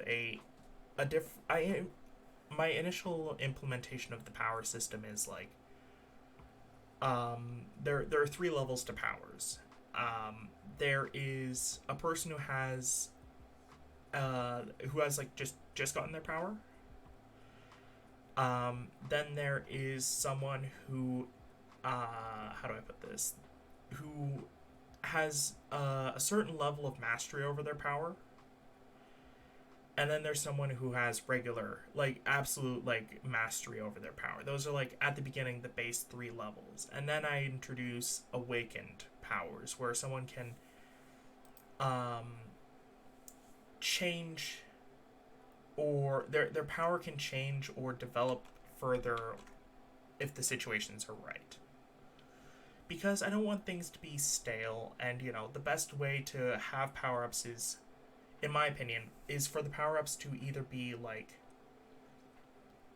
forced upon a character, that happens in my series, or be brought on by an event taking place, which also is something that I plan to have happen in my series. And then, eventually, you can also train it when you have the knowledge that these things can happen to specific people with specific powers, and they can develop into stronger variations. But anyways, that's beside the point. That's kind of like how my scaling works. And then someone, the strongest ability in my the strongest power in my setting is transmutation. Specifically for or not, I shouldn't say transmutation. It's an ability called change. Because in the ability, the person who has it later on in the series, this is something that won't be introduced until way later. One thing that I have is that this person, technically, based upon the limitations of their power, is what they're, you know, willing to, I guess, not risk. That sounds, how should I put this? If a person has this power, they'd be able to change anything about themselves. And also in my setting, there's a limit that a person's body naturally can only hold 1 power at a time. They cannot hold more than 1 power. Because if they attempt to, their body, like, the body can only handle so much. And in this case, it would cause the body to pretty much just collapse in on itself. You know, that kind of thing. Anyways, Um, so with his singular ability to change, he can change his body's makeup to where it can handle more than one type of power. Thusly, he can then change his ability to have him know that type of power. And pretty much, he's a guy that once he learns that he has this ability, um, it will take some time, but pretty much he can learn and master every single ability, theoretical or otherwise. And that is just,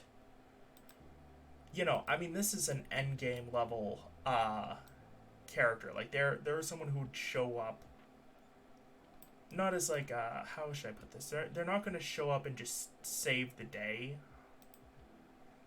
They'll have their own limits too in the series, but like that is a power that I mean it probably exists. I don't want to overhype it and be like that's a power never before seen, but no, it probably exists that someone in another series has it. I don't read a lot of comics, especially not superhero comics, so I do not know if that ability exists, and thusly, uh, you know, I can't have stolen it. That's a good thing. I do not want to accidentally steal a person's idea, and like I have protections on things, but technically I'm not able to protect that specific ability. And even if someone uses it, they're not going to use it in the same way that I plan to use it. So, you know, do I really care if someone ends up going out and using, creates a character who uses that ability? No. Um, that's up to them. In my opinion, even if they know what they're, even if they do use it, I'll still use it better. That's my ego talking, thinking that like because it's my character. Oh my god, this is so hard to see. Anyways, I think that I can I don't know why I'm adding this detail in, but I see the pockets and I want to add them. Oh, it's just on that side. Shit. Oh, yeah. No, is that what I think it is?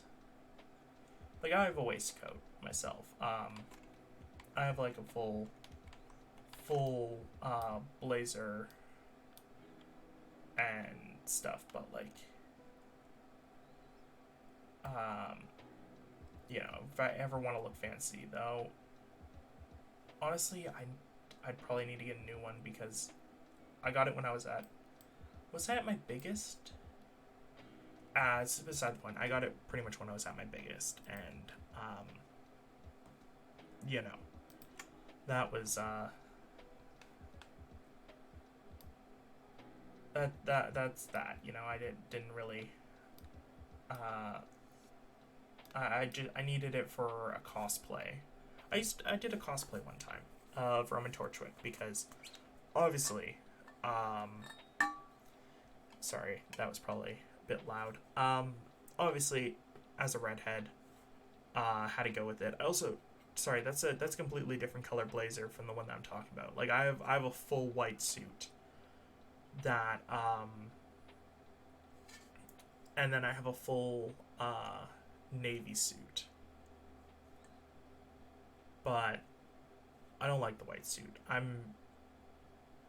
regret getting that. I mean, it wasn't that much. I didn't spend excessive amounts of money on it.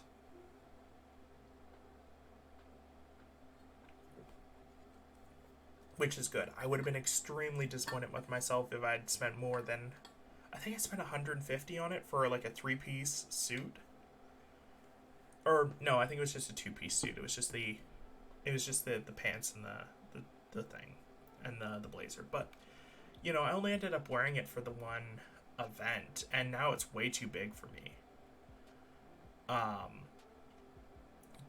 To wear, so I just kind of have it, and I don't know what I'm gonna do with it. It's just kind of been there. And the navy one that I have, I don't know what I got it for. I want to say my dad was just like, hey, you need a suit to look professional, and I was like, okay. And then I got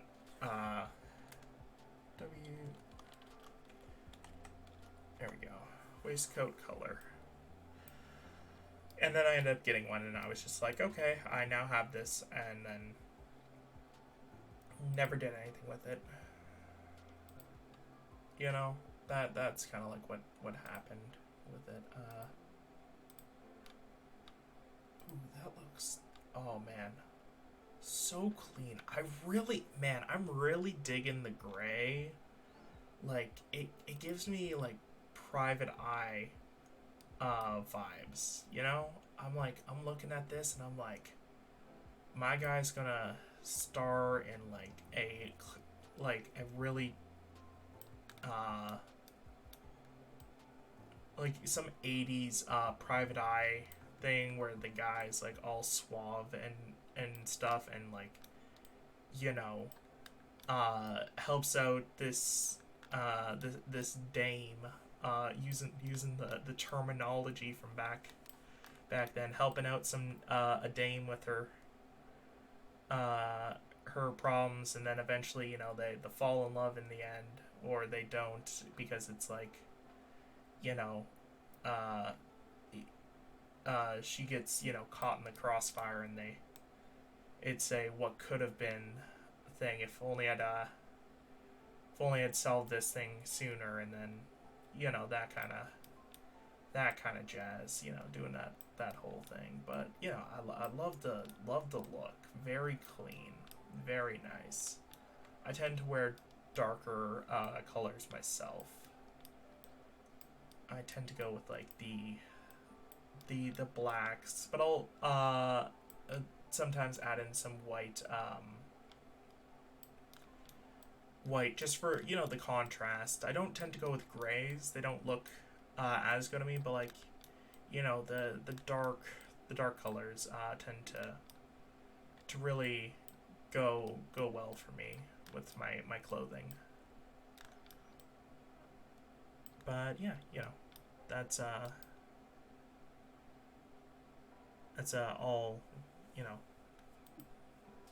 its own thing. Anyways, this all spawned from my initial question of, what if I was invisible for a day? What would I do? And my answer, crime. Ooh, do I enjoy getting a haircut? That's an interesting question. That's because I recently got one. And like, I got it done by just an amazing barber that does the same stuff for my brothers. And he messed my stuff up a bit, but I think it was on me, because I think he misheard me, and I said one thing and he thought I meant a different thing. So I ended up having to get my mom to do like for me, I have at that point I had a lot of hair. Not the whole like 36 inches that I was talking about before, back when that was me, like during, actually it wasn't even during the pandemic. It was I shaved my head like during the pandemic, and at that point I had like 36 inches of hair, and I kind of shaved it myself, got it down to size, and then my mom cleaned it up. She does like a little bit of hair,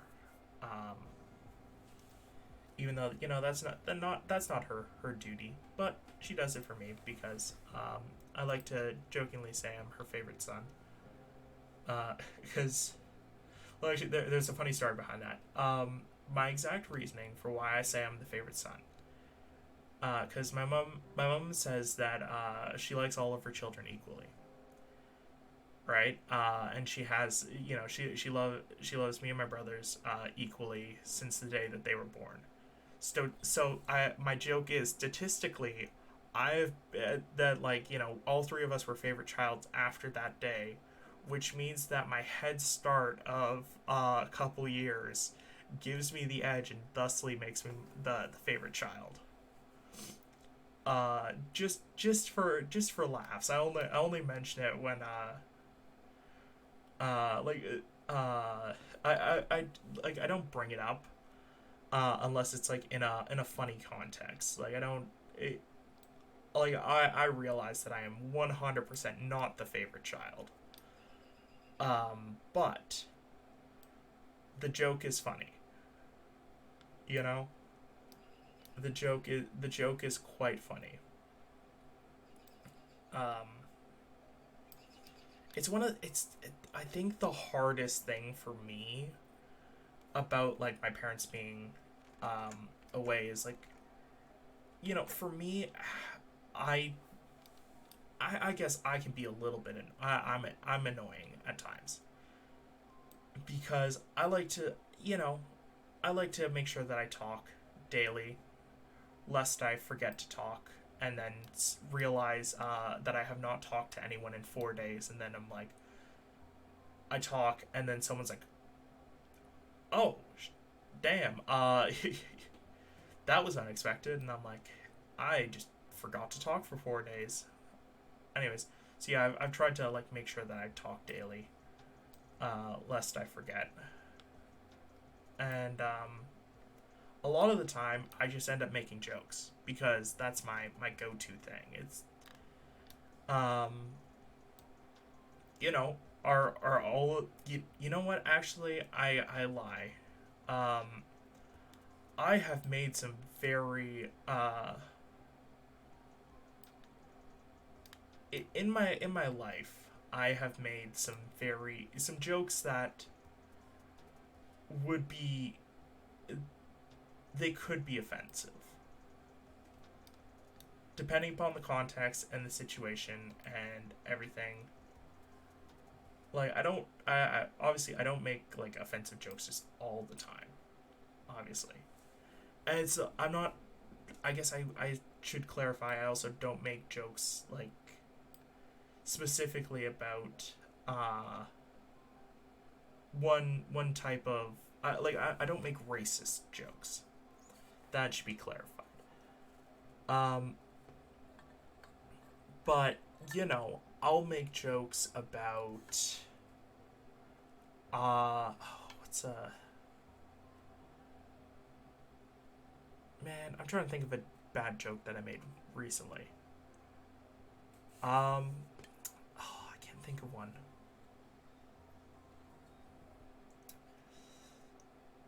Okay, well, okay. I make jokes about people with autism as someone who's in the community because I'm like, if the only I obviously I'm like I have the right to make jokes about myself. A lot of 95% of the time the jokes I make about autism are fully directed at myself. But like I'll make jokes like that, or I'll that's like it'd be offensive to some other people, but 95% of the time actually, now that I think about it, am I really making offensive jokes if I'm taking shots at myself in communities that I'm in? I guess technically, yeah. There's still, you know without the context, if someone heard me say, make a joke about autism, they'd be like, oh, no, cancel this dude. But I'm like, as a member of the community, and as someone who has autism, I you know I feel comfortable enough with it to where I can joke about it. And I wouldn't make jokes without people feeling the people like I wouldn't go to you know up to someone who's autistic and make the joke without being like, hey, Are you comfortable with people within the, like, for me, I use jokes a lot to, like, make levity of situations and make myself feel better. So I realize now that, like, think about it, I'm like, oh yeah, no, I make terribly horrific jokes, and even then, saying that they're like terribly horrific, I'm like, you know, uh, like my joke that like it, the the worst one that I can think of. My dad was looking at. My dad watches like The Neighborhood. He's he claims that he's not nosy, but he just like he just wants to know things and then hates when other people are nosy. But I don't really mind the irony behind that. But he mentioned that there was anytime he sees a school bus pass by, he's like um talking about he'll be like, oh, the school bus is here to take you back, finally. And then one of the days it was a shorter school bus. And my dad was like, oh, looks like we got one of the smaller buses. And I'm like, oh, cool, my private limo. Because the connotation that people, that the shorter buses are for people with tend to be for people with like different mental disabilities or learning disabilities or whatever. They're pretty much for like reserved for the people who don't take the regular school bus, is my understanding at least. So that's like the bad jokes that I make. That's like fully directed at me. So even then, it's just like playing into a stereotype that fully is meant to offend myself. I don't know. I wouldn't make like jokes like that without people being like, oh, okay, I should. I'll be like, hey, as someone who's part of this community, and you're part of this community, are you cool if I make jokes about this? Because obviously, I do it to kind of for levity, to make fun of myself, but you might not do the same thing. And if they're like, oh yeah, go ahead, then I'll be like, okay, and then I'll make jokes. But yeah, that's how I kind of tend to treat things. I try to be inoffensive by like confirming whether or not people are okay with it beforehand. Like, for example, what's the Wizard game? The Wizard game. I'm not gonna stream it because the amount of just backlash. But I talked to my friends who are part of communities that were, I guess, part of the trans, the Jewish, all those communities. And I was like, hey, I want to know, if I was to play this game, would you be offended? Would you find it offensive? Because I understand that different people have different viewpoints on these kind of things, right? And I was like, every single person that I asked was like, nope, we're good with it. Like, it's a game that was made by people who are just simply using, it's made by people who aren't associated with the author. So I'm okay with you playing it. I didn't end up getting around to it, but it's just like you can't, like, if someone was to then get mad at me after the fact, I'm like,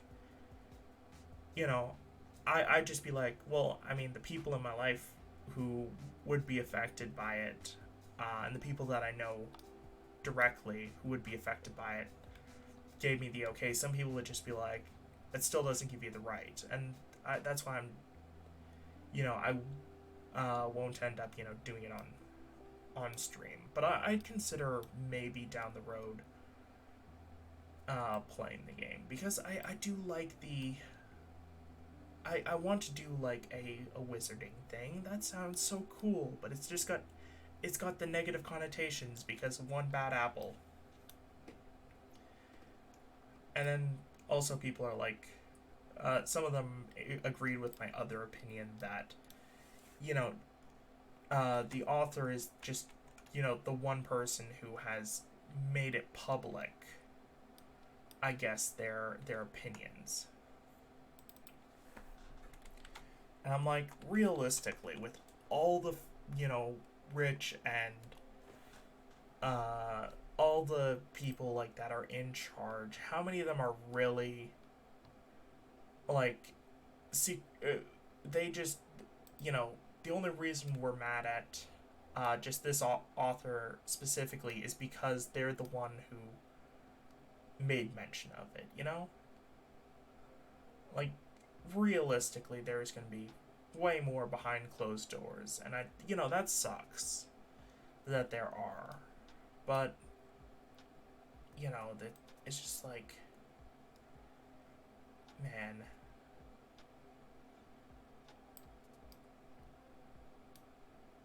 Anyways, I'm saddened that people were that people like just instantly did not give the game a chance just because of the single person that was not associated with its production. As far as I know, like, it was just like, it's just the name. And I was like, damn, I feel bad for the people who put the time and effort into making this game for us, only for it to be shot down immediately without being given any kind of chance to prove itself as its own, I guess, thing.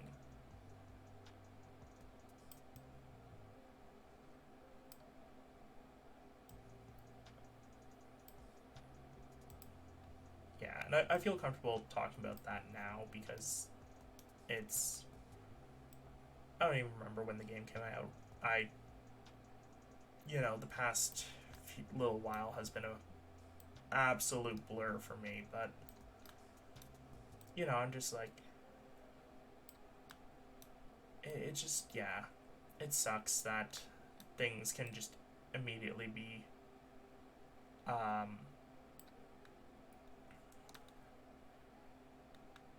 immediately lose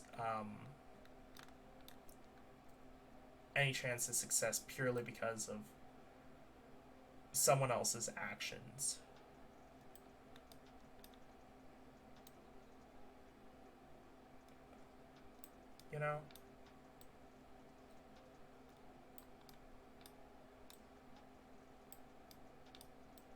Anyways, that's just me though. Like, I understand people have different opinions, different ways of going about things. Things like that. But yeah, that's just me. And that all stemmed from me talking about getting a haircut. And I enjoy getting them from time to time. Ooh, what is my guilty pleasure? Ooh, this is a tough question to answer because there's a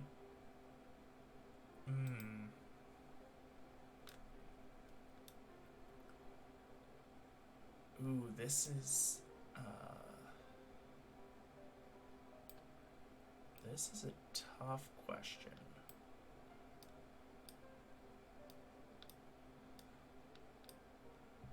Because I have a few. I mean, the one that I don't mind sharing is I'm a really, really big fan of chocolate. Like, I get that, if I want to be healthy, I shouldn't eat it. And if I want to lose weight, I shouldn't eat it. But, like, sometimes you just get that craving for chocolate, and you just want to eat chocolate. And my go-to chocolate is semi-sweet. It's not even like what, it's like baking chocolate technically. Like that's the kind of thing you throw in something that you're baking, not even something that you're, you know, that's something you throw in your bacon, but baking, sorry, not bacon. Definitely do not throw that with bacon. But yeah, you know, for man, that's something that I really just really enjoy. And you know, the rest of the stuff's kind of on the, I guess, the NSFW side, so I'm not gonna mention it here. Um. Anyways, yeah, not gonna mention it here. I'd be I have a reputation to uphold of not just being a completely wild fellow. Oh my goodness, that looks so clean. Oh, I put that in the wrong layer. Ooh, thank God I just noticed that. That would have been bad. And I realized that I'm missing the breast pocket. Anyways, yeah, you know, maybe on a, well, actually no, I don't. I will vehemently deny the fact that I have a an alternate account specifically for that stuff. Not on Twitch, obviously. On Twitter. Vehemently deny it. That doesn't exist. Clear fabrication. You know, why would I ever? Such a sweet, wholesome individual. I don't say any bad words. I'm really good. Yeah. No, that's I may have an alternate account. Um mm, I think I could just I was like, I think I could describe it without saying what it is. So there's a certain, I'll take a stab at it. Jacket color. So there's a certain brand of, you know, we'll call it a book. Um, oh no, I just realized that is not in the right color. So you know, there's different types of books out there in the world. Some are, it's you know, it's a bit of off-brand manga. We'll call it that. We'll call it off-brand manga. And you know, lot of really good artists out there. A lot of really good stories are told. And for me, there's one that a lot of people really don't like, and I mean it makes sense why they don't like it. It can be simplified to 3 letters, though uh, it goes a bit longer than that in its full title. It begins with an N, and tends to deal with a bit of, I guess, cheating, one might say, in a relationship. And I really enjoy reading those because, for whatever reason, I don't. I guess I view it from the perspective of the individual that's stealing. Yeah, since you know, it's more accurate to say that there's theft involved, stealing of another man's property. Well, actually, saying property, stealing of another man's things. But you know, I really, you know, I read along and just am like imagining myself more as the person doing the theft than the person who's being stolen from, which tends to be why people get upset. They're like, I can't believe that, you know, it's disgusting that they did this to whatever character. Sometimes it's like from a different series, and they'll have the love interest stolen. But you know, I enjoy reading it, and just that's a guilty pleasure of mine, reading, and just being a little bit, I guess, sadistic in that way. I don't know if it's sadistic or just the power is enjoyable. But you know, it's not like I do anything. I should clarify. I genuinely just read them. May sound like cap. It's just, you know, something that it's purely there for, I guess, the power fantasy more than the part that most people would expect. So for me, that it's limited purely. My interest is limited purely to that. I like my stuff to have a bit of plot, I guess you could say. You know. Because then I also end up reading, like, wholesome stuff. And doing all that. Too. So, you know, it's a mixed bag with me. That's why I don't,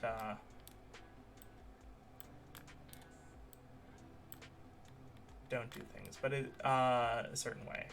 Why I don't mention that, but that's beside the point. Anyways, that conversation, you know, for the 7 of you here, that conversation never happened. I am completely normal and have no power fantasies. Cool. So I just need to get the pinstripes done.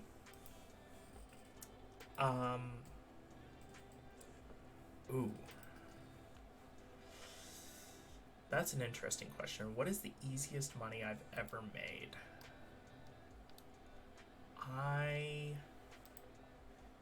What is the easiest money I've ever made? That's a good question, you know?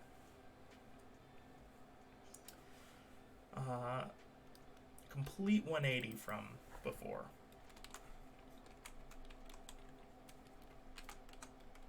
But yeah, all I have to do is get these lines done, and then I'll be then this part will be done. Anyways, man, I've not, like, all my money that I've made is, like, done through working, obviously. Like, I'm not someone who gambles or bets or does anything like that. So it's nothing related to those. Yeah, I can't think of what it would be.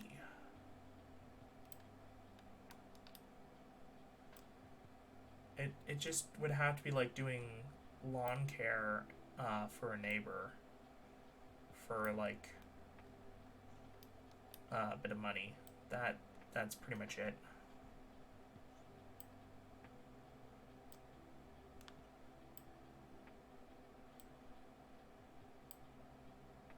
Yeah. So yeah, it would be that way of things. Let me get this specifically done.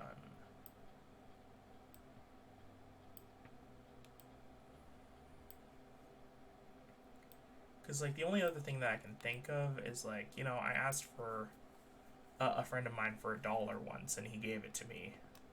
And, you know, it was I didn't have to pay it back, but, like, that's, like, that's different. You know, that's just $1. And I'd already done, like, some stuff for him before, and he was like, oh, yeah, you know, I can give you $1. That's no issue. Oh, that looks ugly that way. reverse on this side.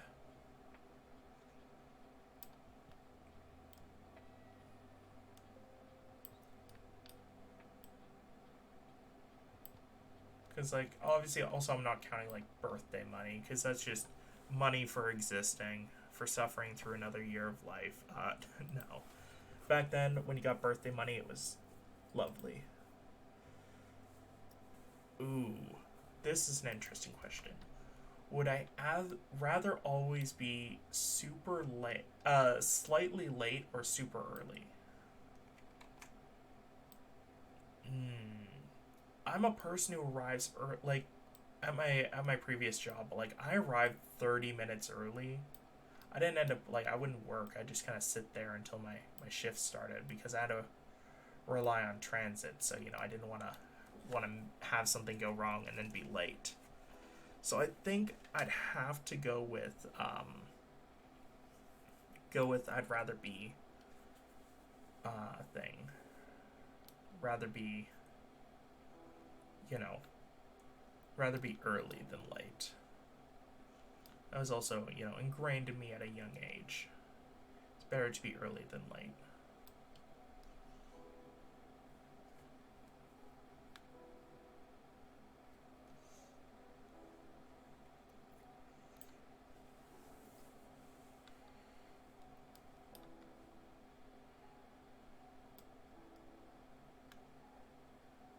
So yeah, I'm gonna go with that. Let's see what else we have.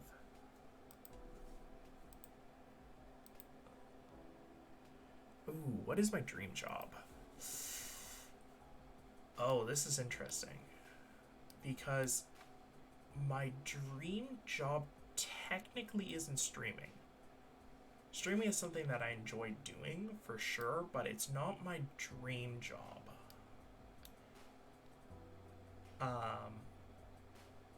My dream job would definitely be to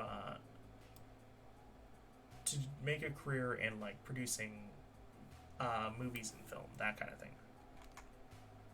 But would I stop streaming if I got that? I can't say whether or not I would. Because, I mean, I love doing streaming. It's its own separate joy, its own separate purpose in my life, and it fulfills me in a different way than the idea of becoming, like, famous for that reason. You know?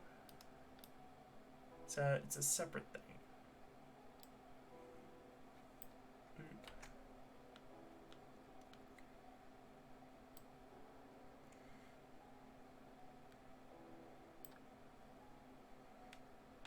Oh, you know what the best part is? I'll be able to remove these lines, so that way if I want to do a thing, oh shoot.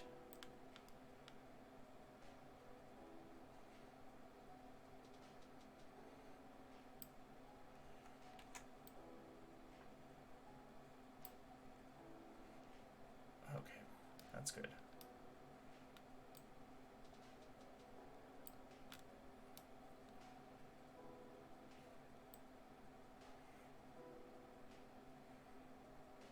Anyways, but yeah, like, yeah, my dream job is technically to do, it's still in the entertainment field, obviously, in the entertainment, like, industry. It's just a different brand of entertainment. Because I want, like, I want my writing to kind of reach people and, help them be content with themselves, I guess. If they have trouble with that, that's because obviously I have trouble with being content with myself most days. So if I could, that's what I guess I'm trying to do a bit here as well. Like if I can help a person, just have a little bit better of a day, that makes my day. You know,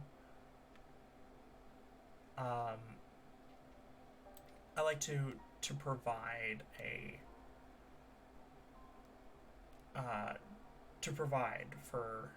I'd like to be able to provide for people, and I like to, it kind of, it's a thing that's ingrained in me to want to be able to support people.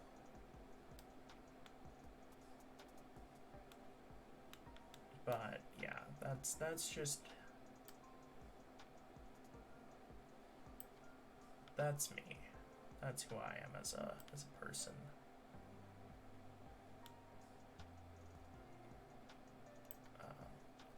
I could have done this on a separate layer and then brought it. Oh, that would have been smart.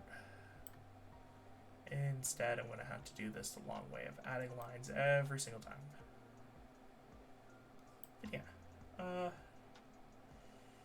Again.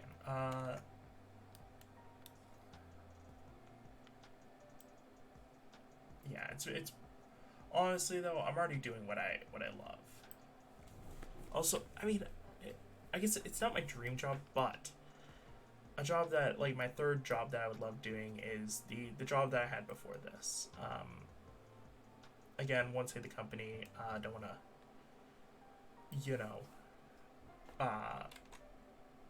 out myself as a former employee for them, and I don't want to have anyone kind of. It's even though it's like I guess global. It's a global brand, but for where I've kind of geolocated myself to be, it's a very limited.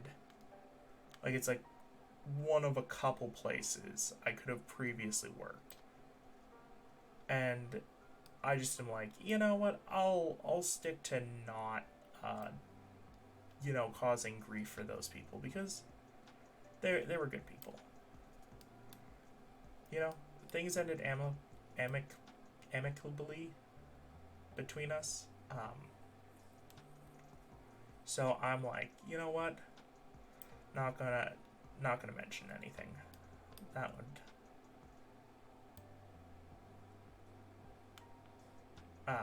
But yeah. It's because of that job, though, I ended up getting the money to spend so much money on Lego. My brothers and I, we really got into Lego kind of over, a little bit before and over the pandemic. It was like it kind of happened at the perfect time where we could, get stuff and then, build it, as, a thing to do when we were kind of stuck inside when we didn't want to be on our phones. Which, it's crazy to be like, oh yeah, people... people our age were like, oh yeah, we didn't want to be on our phones. It was just a thing that we just didn't feel like doing some days, and we would just do, we did puzzles, and we did Lego, and that was expensive. That was expensive. I wish we found a cheaper hobby than Lego. Holy. But, we also love Lego. We'd previously gotten some before, but we never gotten... it was, one tiny little thing.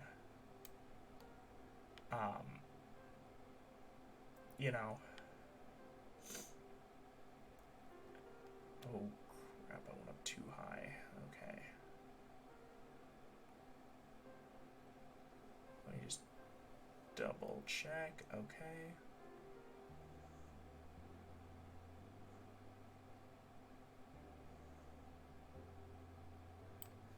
Cool. And now, keep that centered.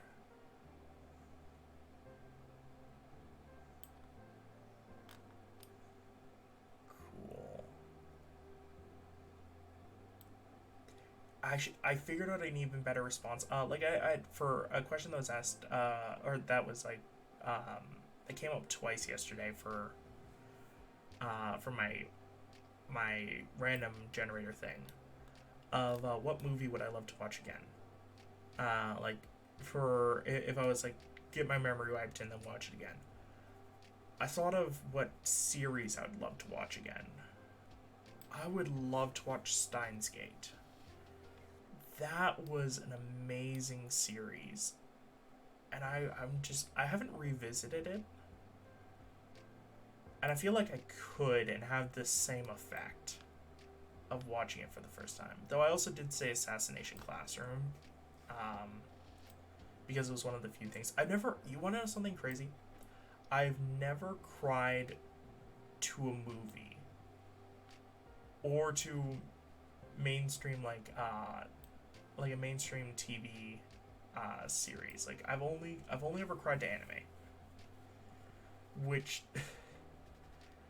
it's such a weird thing. I've only, I mean, there was only the ones that I cried to as well are kind of weird.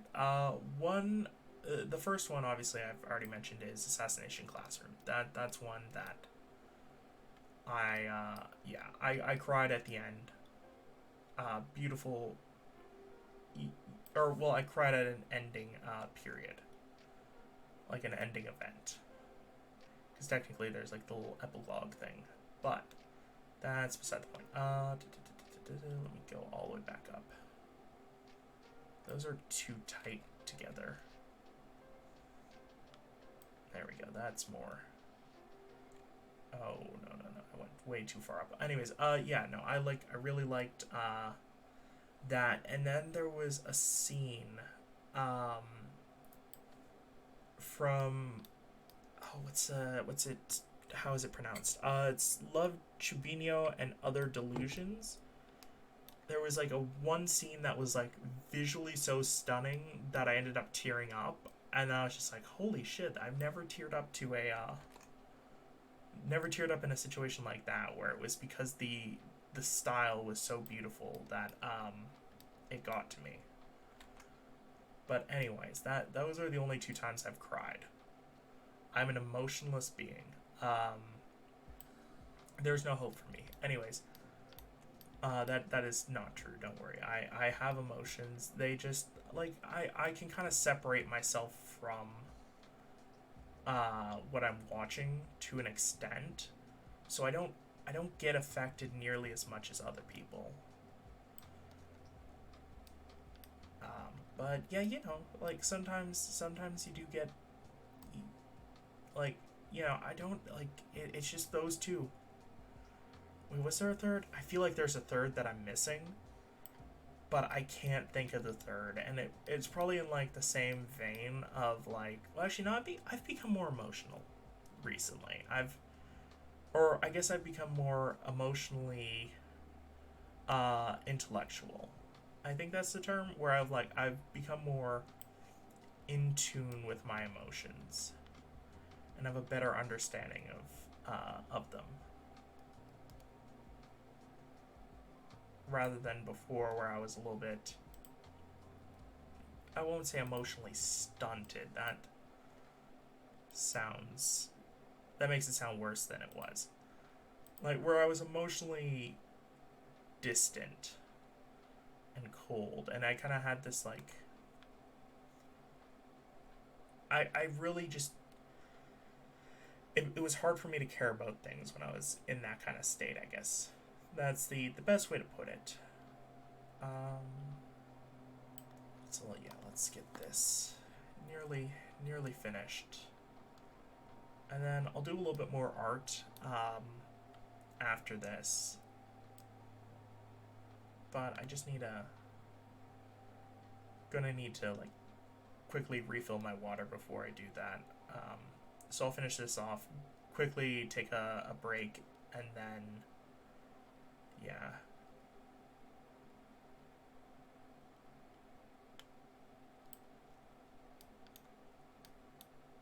But I guess let's grab one more question. Who was my childhood actor or actress crush?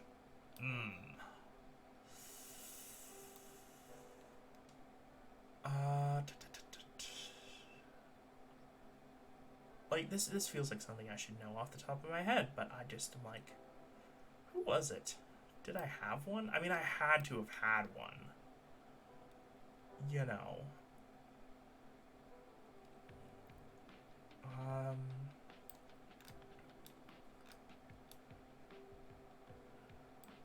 Did I have one? Really? Man, this is like...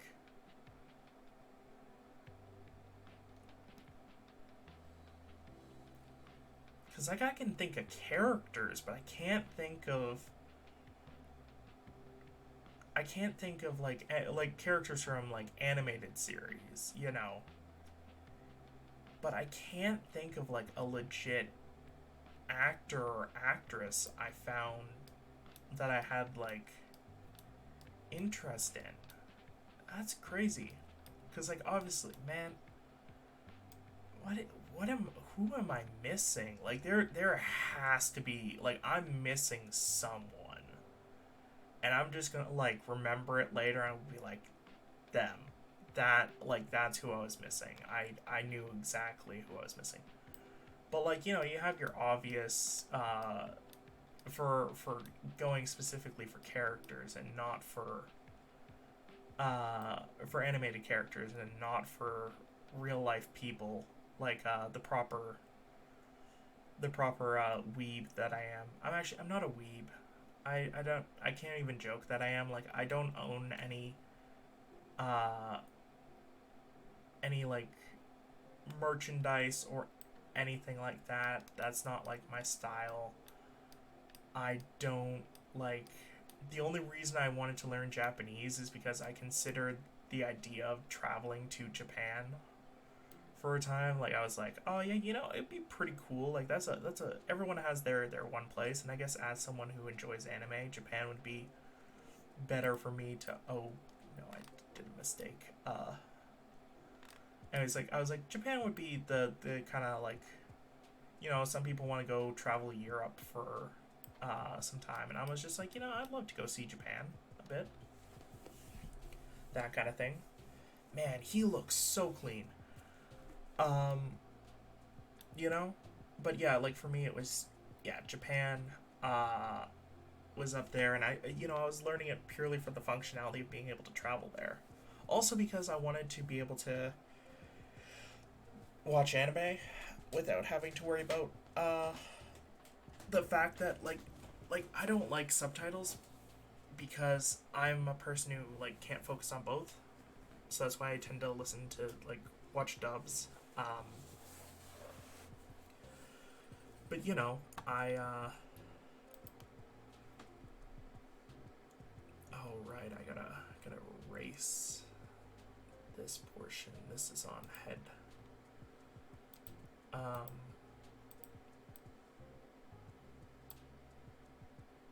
that's why. Anyway, but yeah, like for me, like I was learning that out of like purely for my own betterment and for my own enjoyment of things. Like, you know, so I don't really think that I'm, I guess, a weeb. I've watched a lot of anime, sure, but like, I can be an anime enjoyer but not be a weeb. You know, I guess there's a difference. I'm like the rung below before it becomes like kind of cringy.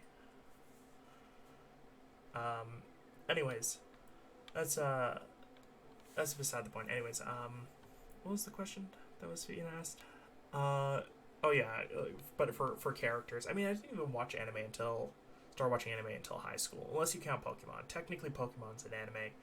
I get that, but like, it was on at the same time as cartoons for me, so I really couldn't see it in the same vein. Like for me, that is like a separate thing. It is not anime, in my opinion.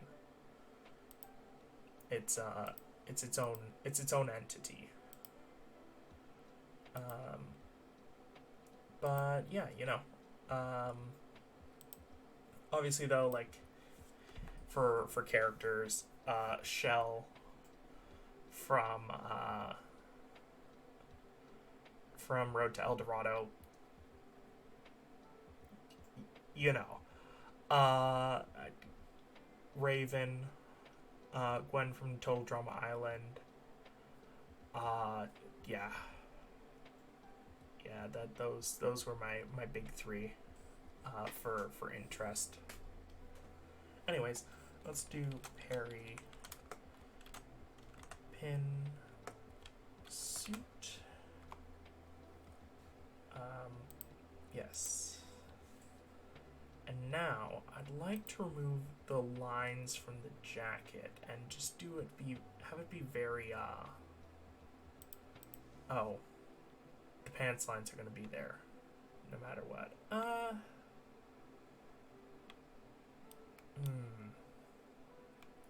Do I fill in the pants? Well, actually, no, I've already made the separate save. Of course I fill in the pants. Why wouldn't I? Where is the fill button? There we go. Oops. That's on the wrong layer. I do that. Do that way too often. Oh.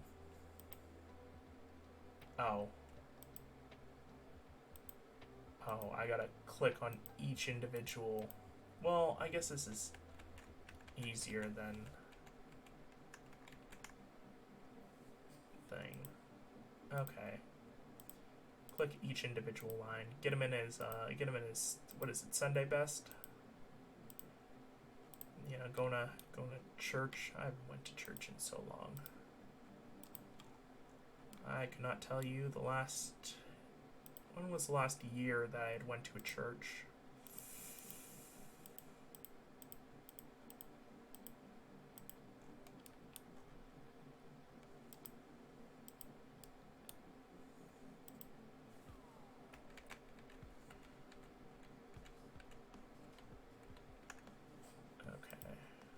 Nope.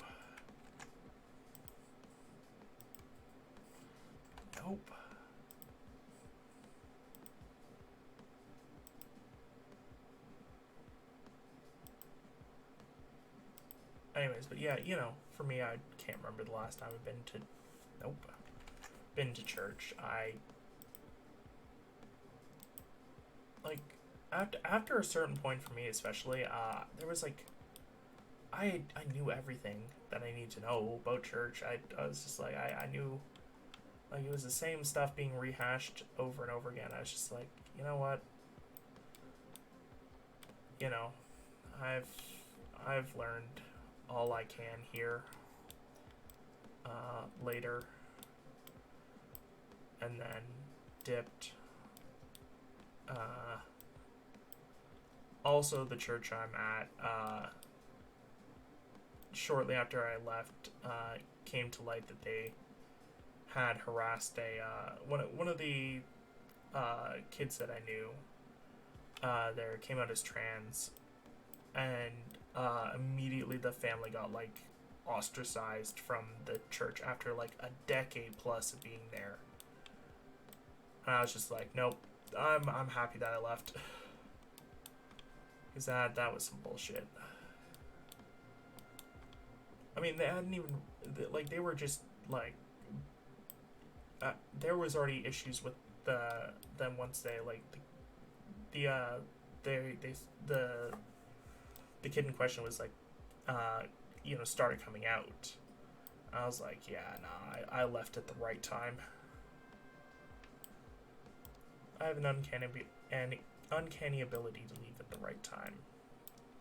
At times. Sometimes it's not always there. I nearly left back in the first round of issues with Rooster Teeth. I mentioned this yesterday. I used to watch Rooster Teeth stuff a lot before the whole them being very just all the issues came to light. Anyways, so let me get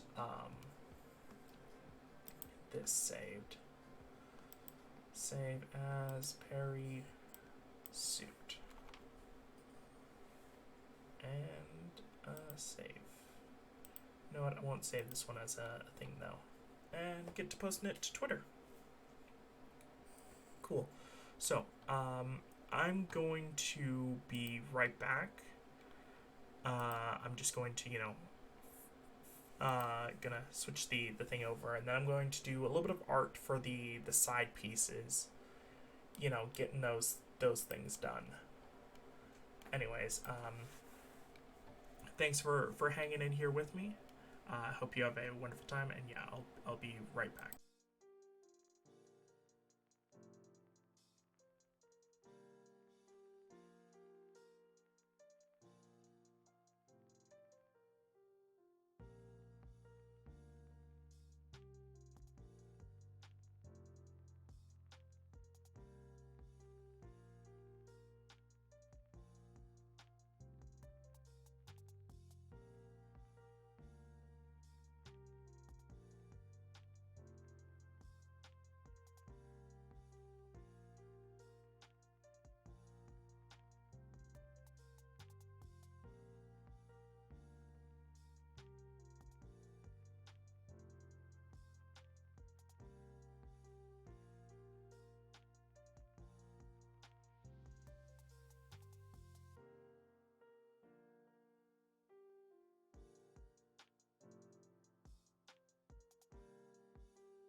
And I'm back. So I'm gonna quickly take us over to, let's just go main left, because this is not art related at the moment. Actually, but it is art related. So gotta throw up the disclaimer. Don't wanna do that. Actually, wait. I do fall. Ooh, that was. I just realized how dangerous that was. Actually, I want to realize that I do follow accounts that will sometimes,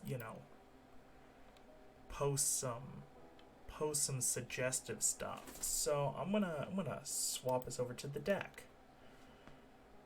Quickly go and make those posts necessary over to Twitter. Don't wanna accidentally show something that, because some of the people that I follow, they actively will retweet their stuff.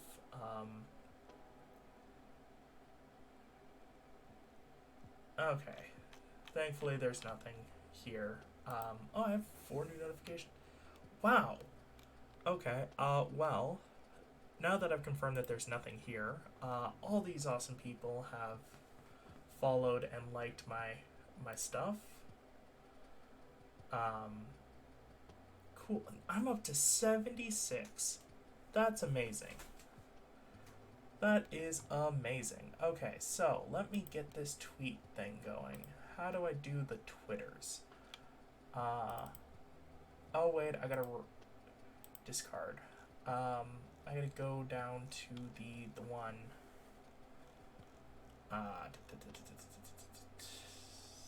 I did the wrong thing again. I went to the wrong. I need to go to replies because it was a reply to a thing, not a quote tweet.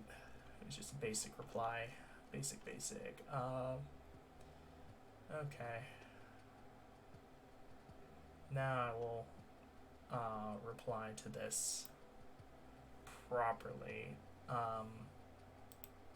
Cool.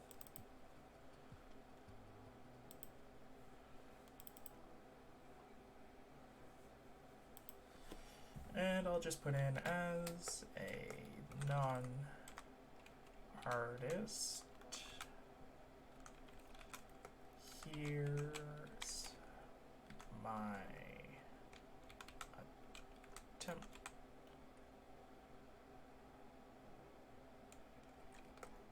One with and the other without.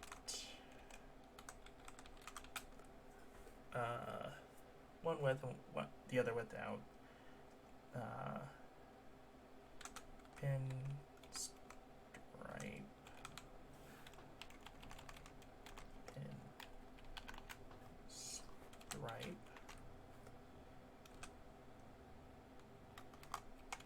Details. I am not good at typing. I tend to do a lot of my writing on my phone, which is bad for my wrist. Yeah.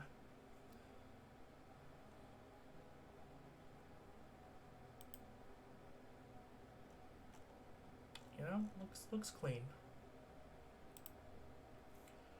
Okay. I am proud of that. Let's go right up to it. Nice. The boy looking clean. Nice. I'm not going to follow at this time because I have 65 followers and I need to find 4 of the people before I'd follow. If you want to know why I have a fascination with the number 5, couldn't tell you. It's just a thing that has happened. I, woke up one day and decided that if it's not 5, if it doesn't end in 5 or 0, don't like it. So I set my alarms 1 minute. This is a funny little thing. I have to set my alarms 1 minute before it would turn to 5, or else or a 0 on the thing. Because if I, don't have enough time to get out of bed before it turns to the 6 or to the 1, I end up just being like, oh, well, I guess I'm here for another 5 minutes. It's a random thing.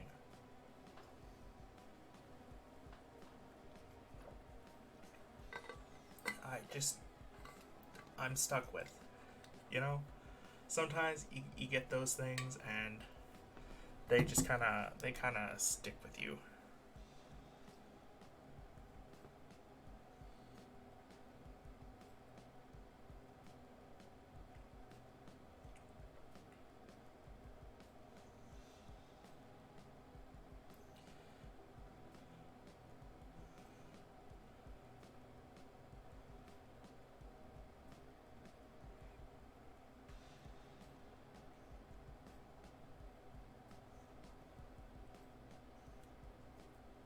But yeah, I got a little important message. I mean, I say important. It was not that important. I could have definitely skipped it over, but yeah, cool. So I guess now the last thing that doing let's get this. What is the difference? Oh yeah, I remember now. This one's just gonna auto prepare it as a PNG. So what I'm thinking is maybe adding some shelves. You know, like a bookcase, something like that. Technically, this is supposed to be an outward thing as well. Like this is supposed to be a window that's pushed outward more. So I'm gonna have to figure out what to do with that. But in the meantime, let's start off by getting me a new question.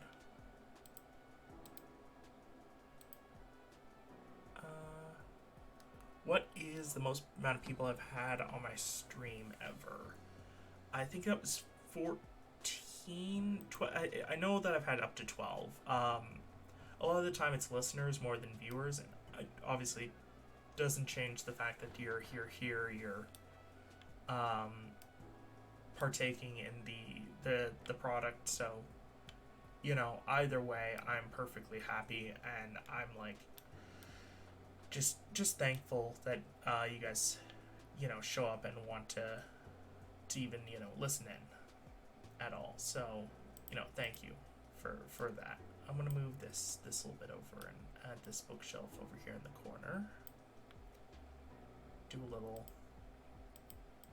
get the opacity right. But yeah, you know, I'm happy that you guys have you know, shown up in, I guess one might say, in force and supported me, which honestly awesome of all of you. You're just great. No doubts about it. No ifs, ands, or buts.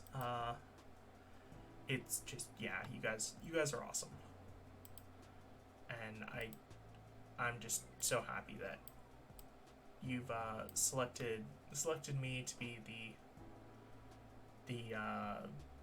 the person to, you know, to show support to, because obviously you didn't have to do that. You could have chosen anyone, but you chose this weird little pirate guy and his situation. But yeah, anyways, let's go with book shelf and get this outlined vaguely.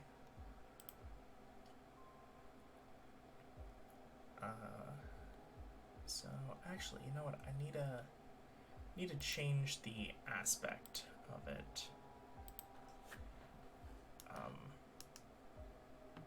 Yeah. Want to make it a little bit thinner. There we go. It's getting more up to the wall now, which is what I was looking for. There we go. That looks a little bit tighter. A little bit better. There we go. I like that. Cool. So yeah, thank you again for just, you know, being here, being supportful. Means a lot. And let's get you going to, you're like right about here. Actually, you know what, I need a,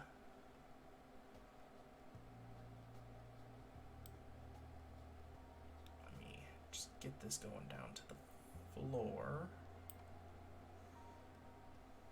And then bring it over. Because that will be perfectly in line now. And yeah.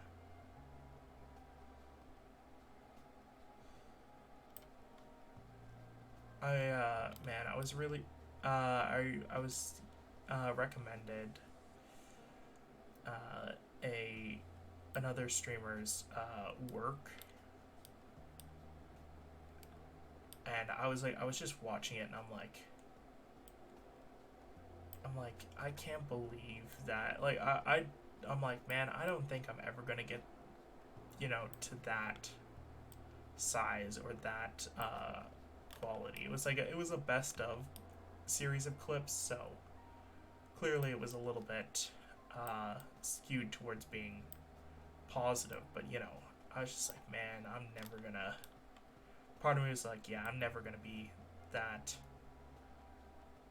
that professional or that good. And then I just started thinking to myself, I'm like, well, why not? You know, I've already proven to myself that I can do this. I've been here for a week, and I know that's not like a lot of time. You know, the streamer in question's been doing this for like years, and he builds up like a loyal fan base and whatnot. You know, and I'm like, I could do that. That's so I'm starting to change my tune, I guess you could say, to that of a more positive, I can do that, I can do this, type of thing, rather than, you know, continuing with my previous trend of being kind of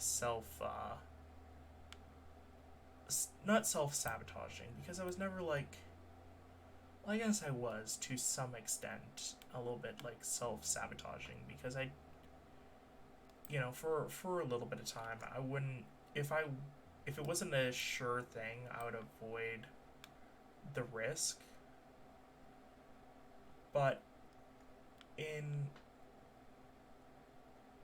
I'm starting to change that a lot.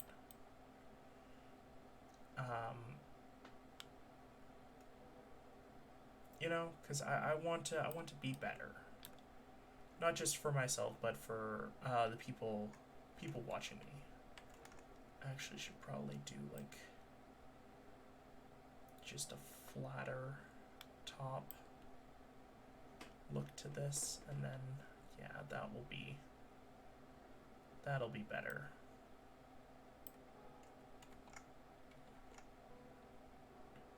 But anyways, yeah, that's I've become a little bit more positive, which is always good. You wanna be positive in your life.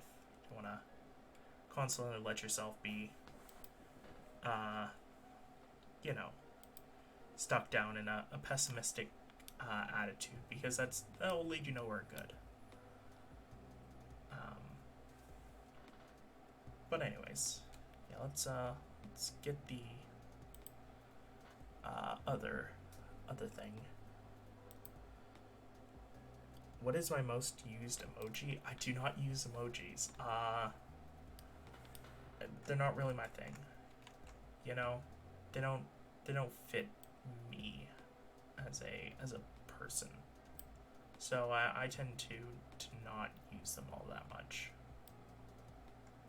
I think my most used one is just the thumbs up, like just straight regular thumbs up. Because, you know, it's just casual response. You know, someone asks you something, it's just like, you know, my dad's like, hey, done this today? And I'm just like, send him a thumbs up, and he's like, okay. And then he'll send me a thumbs up back, and that's about it. Let's go book, shelf stuff. Anyways, but yeah, you know, that's kind of my answer. I don't really do all the, not really an emoji guy.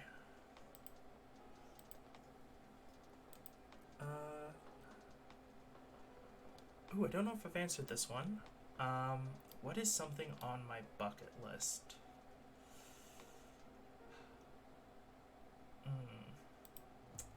That's a good question. That's a good question indeed. Let me think. I don't have many things on my bucket list. Do I even have one? I don't know. Like I'm I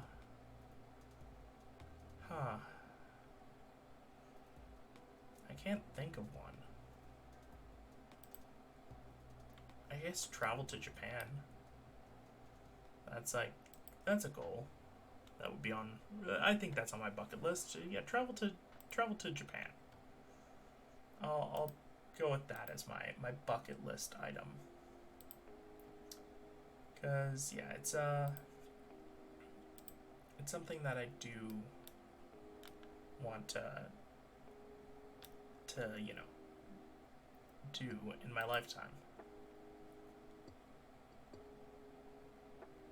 And then let's make this a bit darker and throw that there.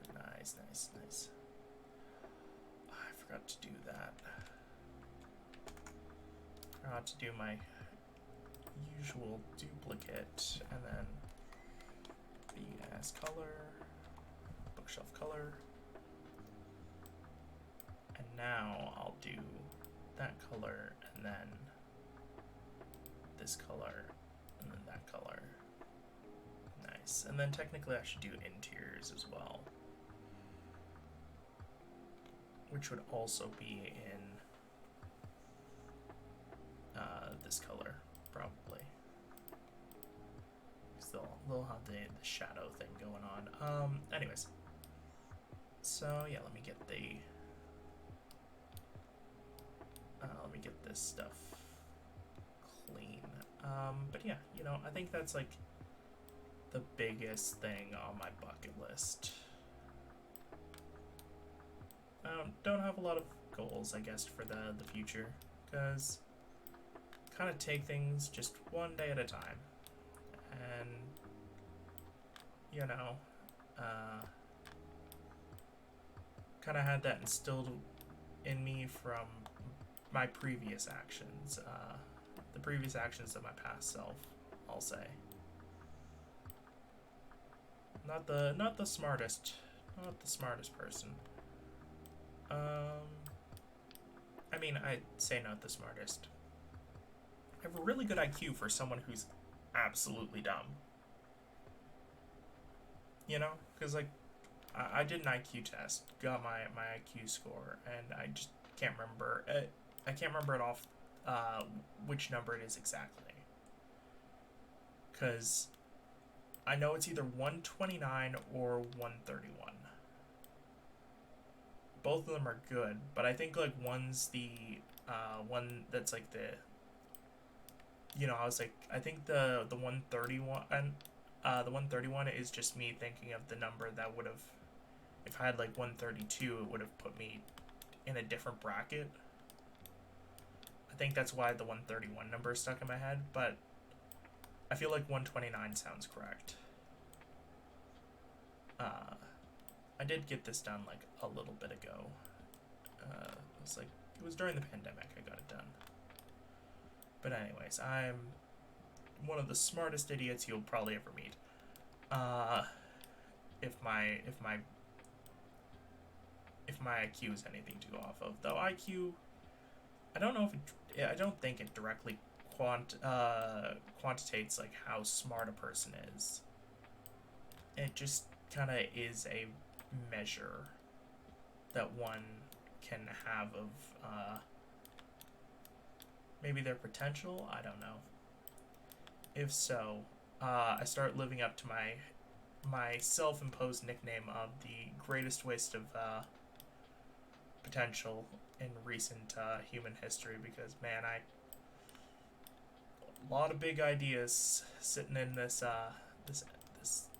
empty noggin. Well, it's not empty, but you know what I mean. Oh no, what did I do? What did I do? What did I do? What did I do? No, let me get a... Okay, there we go. Whew. I don't know if that showed off anything. For me, it changed over to, what's it called? Changed over to, I accidentally hit the editor, or the highlighter thing, because it's like right next to my where I'd select colors, up in that corner. So I just completely misclicked. Anyways, yeah, I have a lot of thoughts going around in my head, and a lot of cool ideas, and none of them I can implement because I'm I'm a really good creator. Except for the fact that I can't create things, I'm like an inventor who's kind of stuck in their own way. They got nothing else stopping them except their own self.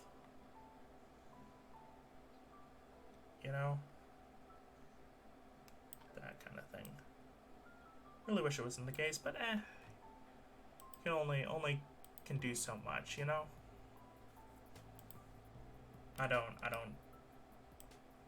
there's no one to blame for me being this way. I mean, even if I had help, there's nothing I can change about it. It's just who I am. That's all there is to it.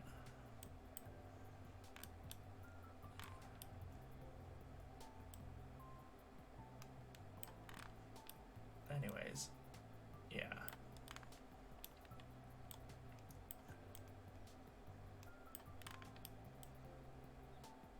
Also, I should clarify, just in case people are like, that's a really negative way to see yourself. I don't take that, I don't say that with any seriousness. It's just kind of like, again, another way to like make fun of myself, to make light of a situation. So like I know that I'm not like some waste of space, waste of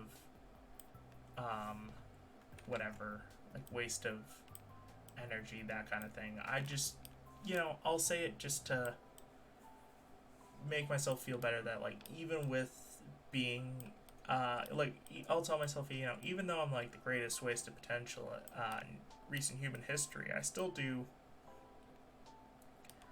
and then I'll like mention like I still do this really well. It's kind of like what's the thing? It's like giving a backhanded compliment to myself. Makes the compliment better. Anyways, that's what I tend to do, though.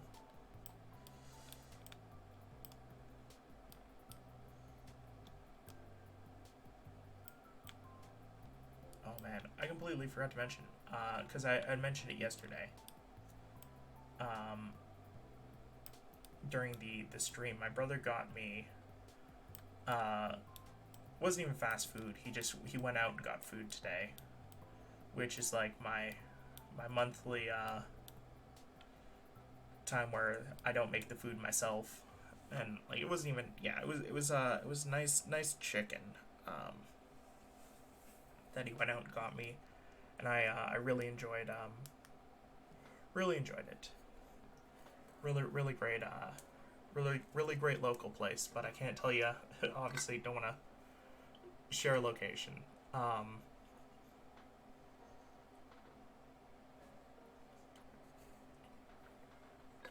But yeah, it's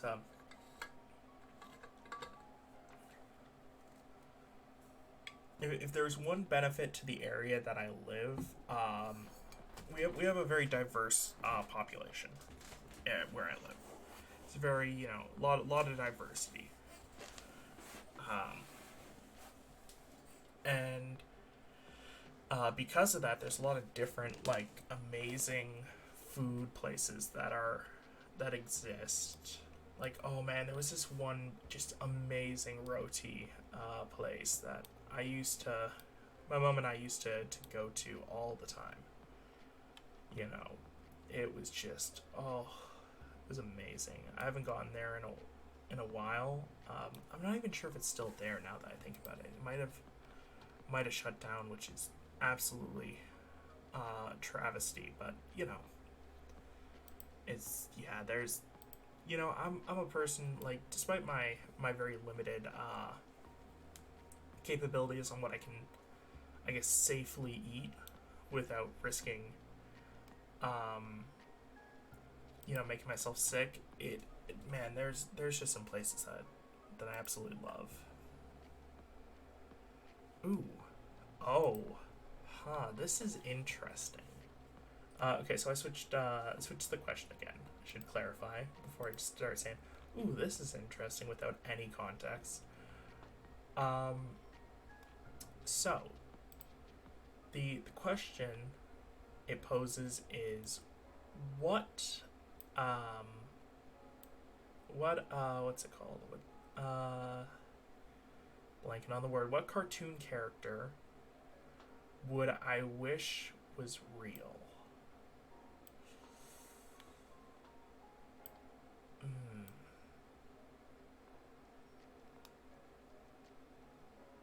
That's an interesting question, you know? Because I assume that, you know, we're not going to get the, I guess, the power system as well. It's just going to be the character. If it was getting, like, a character and the power system suddenly gets brought into this world, oh, that one was bad. Even without being able to see it, I know it's bad. Man, that's a good question. You know, without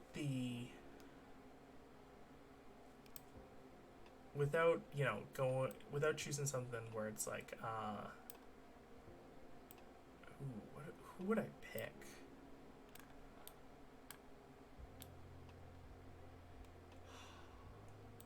Also, like, I reasonably would not know them.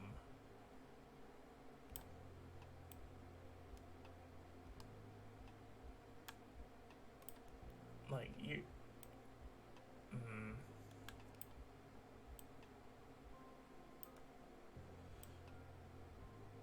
You know what? Oh, no, he's not technically cartoon. I was gonna say, you know what?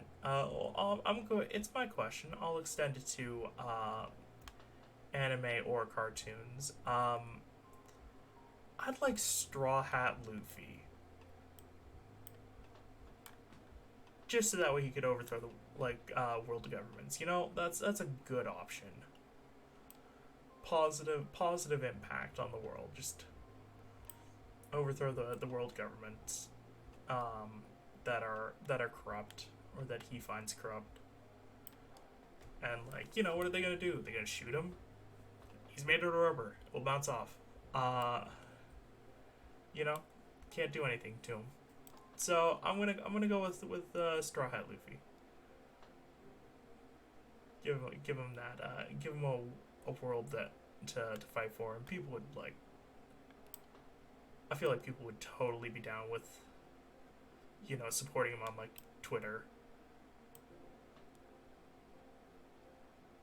People would just be like, yes, this is our person. This is our guy. This is who we support. Oh, I did not connect those two. Okay. There we go. Looks dope. Anyways, I need to put that there. That's an interesting question, because, you know, I can't think of a cartoon character. Maybe the Flash. He'd be interesting. A little bit. Gotta go specifically cartoon. So obviously you don't want someone who's gonna be a villain. So yeah, I'll go with him. Go with the Flash for an actual cartoon character answer. Feels safe. Ooh, do I find streaming to be relaxing? I find it invigorating, I guess you could say. Like I really, you know, it gives me energy. Whether that's a good or a bad thing, I've yet to figure out. But you know, I'm just like, yeah, you know, it gives me energy. Oh, this is lovely. I'm not going to know if this is going to cause any issues until I try it. Lovely, lovely, lovely. Okay, so let's get, let's go with a nice, like, that color bottle. Okay, and then duplicate layer. DSSC. Cool. Oh no, okay, I did do that properly. Okay, and then this one I'll make more of a green. You know, get that bottle vibe going on. And then that thing was like a yellowish color, so let's get that going on. Make it look golden. Yeah, there we go. Okay, then you're a book. Oh wait, no, I need to make it a slightly darker color. There we go, so it looks more like it isn't connected. And what else do I want to make this red color? Let's make this book that red color. And you know what, this one as well, but gotta add in the, oops. Okay, can't do it like that. Can't do it like that. Cool, cool. So let me paint this part here.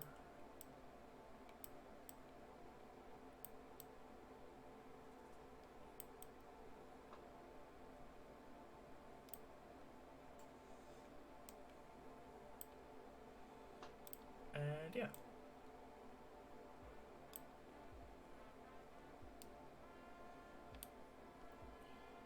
Now let's get a purple book, because I'm going to want one that's going to be like meant to be not his diary, but like, you know, his journal.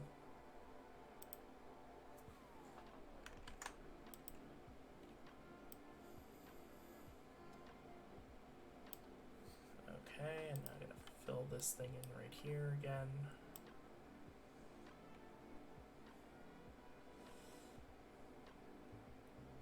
A little bit darker than the rest.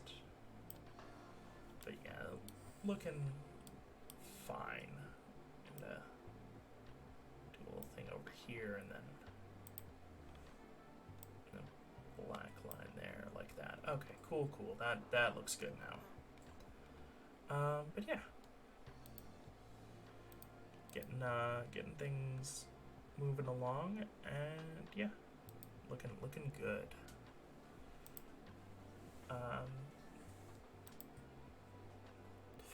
Ooh, this one's a hard question. What is the perfect ice cream? What is the perfect ice cream?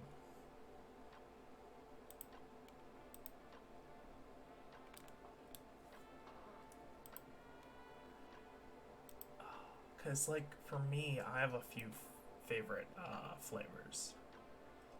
Peanut butter and chocolate, obviously, is like up there, but I'm also like a really big mint chocolate chip enjoyer.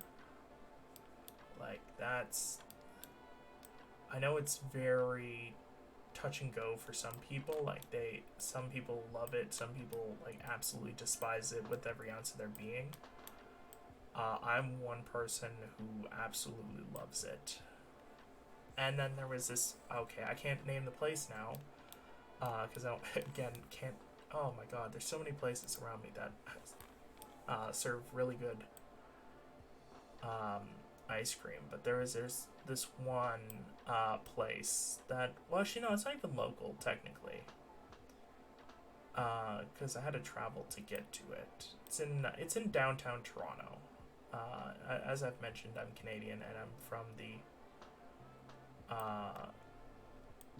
I'm in close enough proximity that Toronto is a.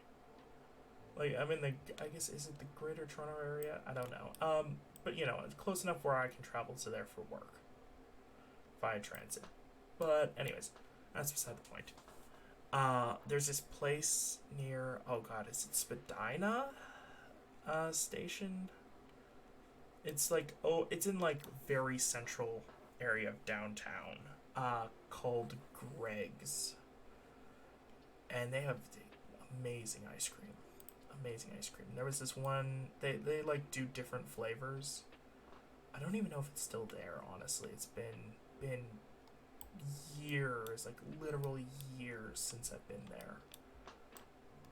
Like, I wasn't even, it was years before the pandemic even hit, and then like years since. But anyways, they had this amazing marshmallow ice cream that was just, oh, it was amazing. They do cool flavors like that. But yeah, that's a place that if it's open and you're in Toronto, you know, hit the place up. It'll be worth it. Trust me. As someone who's been there before, it is worth it. Anyways, let's get this dark red going here.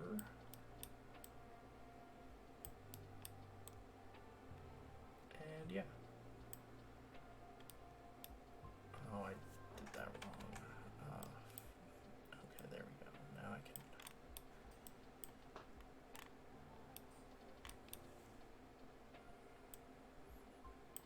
Oh, no, I overdid that.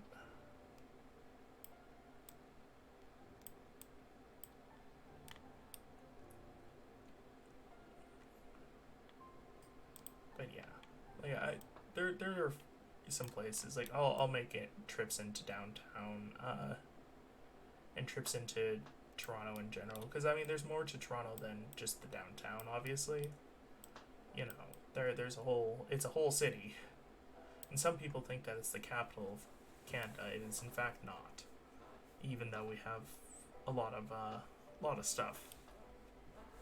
It is not in the area of Toronto, but you know, it's a lot of stuff.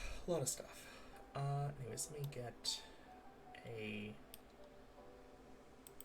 kind of brighter blue book going here. Let's get one here. Anyways, yeah, it's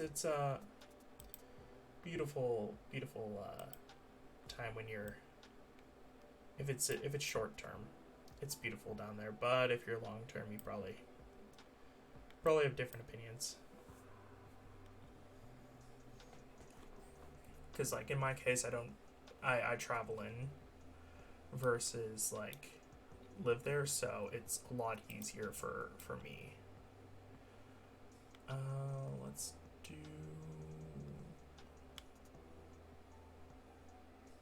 looks like purple again. Actually, I might do more of this color.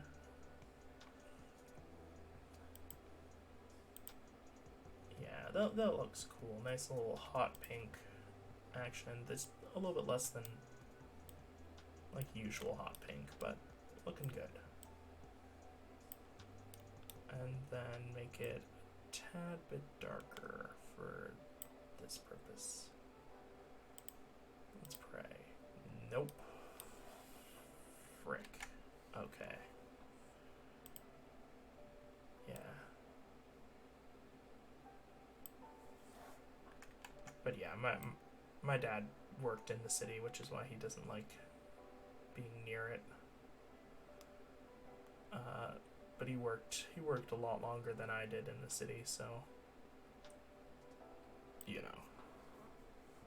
I was only like actually downtown in the city for like a couple like 6 months, I want to say.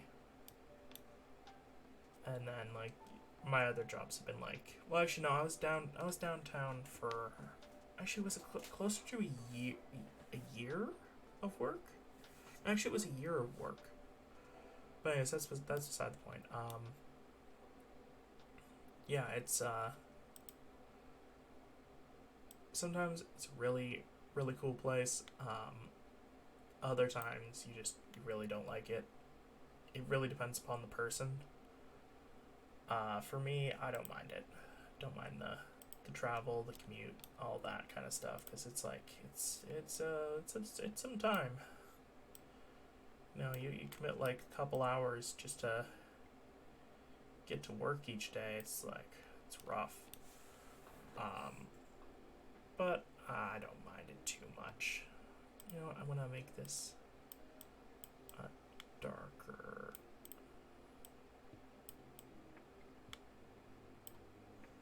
And then I don't think I can fill this in.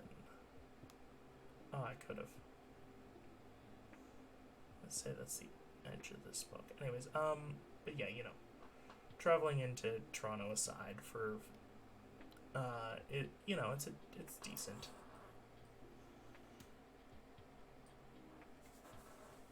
I hope the people who like traveled in from the VTubing community, and you know, did their whole thing at Anime North, that they enjoyed all that. Oh, didn't mute in time. Sorry. I don't want to cough on stream, but you know, sometimes it happens.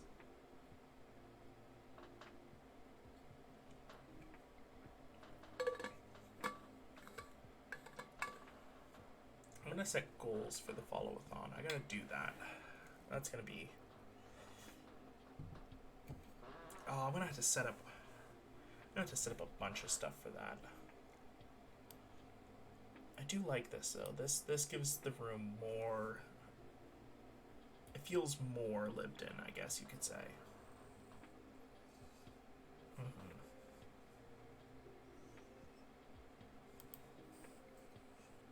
And you know, let me grab this. Do that.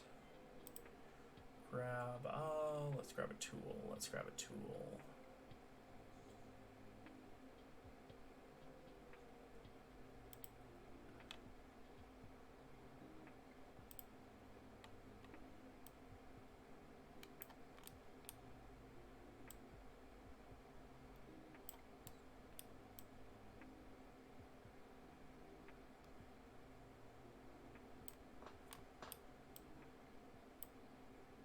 This actually looks really cool texture, but I don't think it fits what I'm looking for.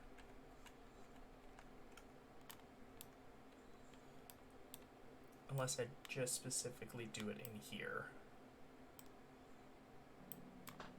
And then specifically do it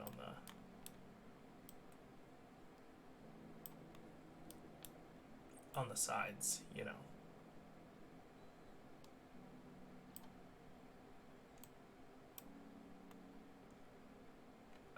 No, it still don't feel right. It's a cool brush, but it's not what I'm looking for.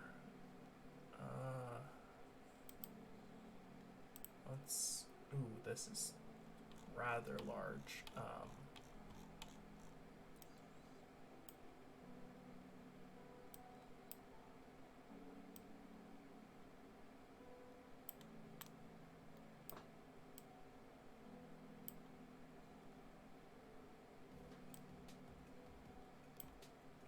I think I know what game I'm gonna play tomorrow. Just figuring out some stuff. I gotta see how much more I have left for State of Decay 2, because technically I started that and not finished it, which is something that I don't want to do. I wanna finish all the games that I start, but you know, I'll have to see. There were actually some of my best viewed videos are my my debut and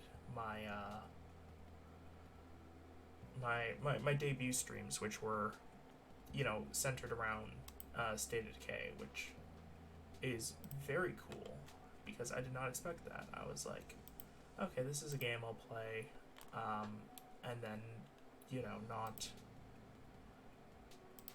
really do again. But you guys seem to like it, which is very cool. Yeah, I'm happy that y'all are enjoying it, though.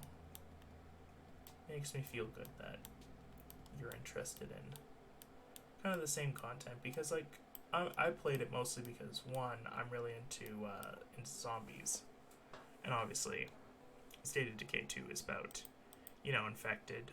I don't know if they're exactly called zombies. I forget. You know, there's a whole bunch of terms for the undead, depending upon the setting. But in this case, yeah, I was. Ooh, my neck is needing to crack. But yeah, in this case, it was very, very cool that you guys are kind of showing interest in the same stuff.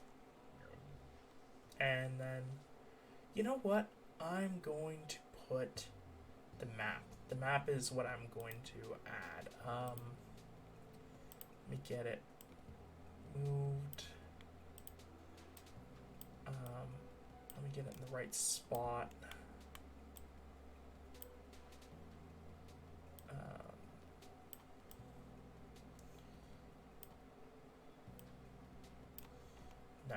Nice. Okay, cool. So now, grab this. Gotta make sure it's on separate layer. Let's go with map. Yeah, nice little map stabbed into the wall will be very good indeed.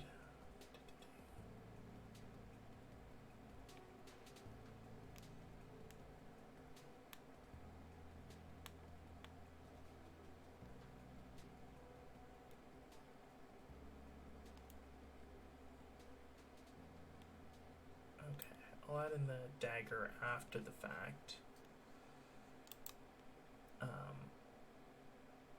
Duplicate layer. Add color. MC. And then dagger. 2 G's.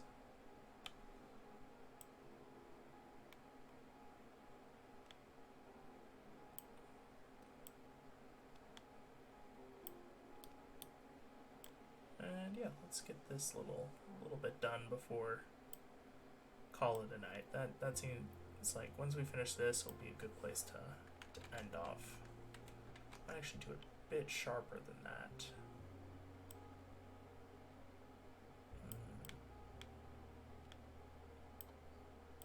Yeah, that looks better.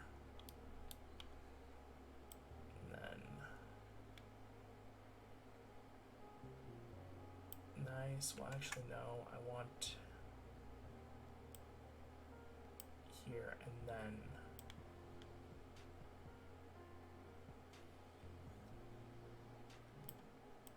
have it be in the handle, though.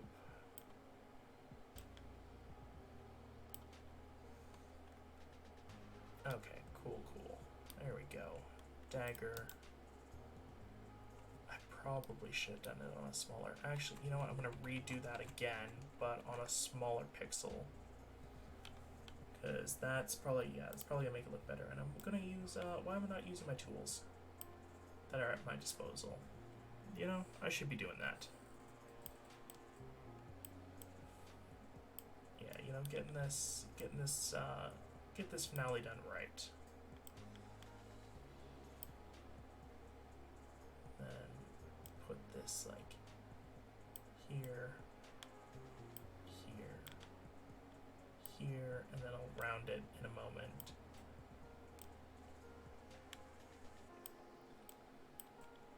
Okay.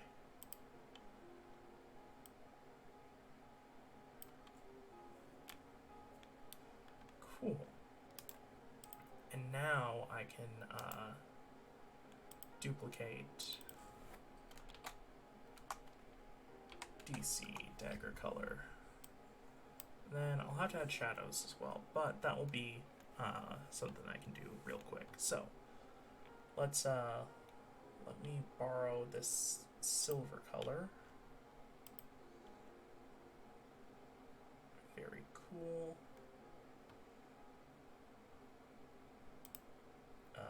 Put that in there, and then I'll add shadows again after, as mentioned, and then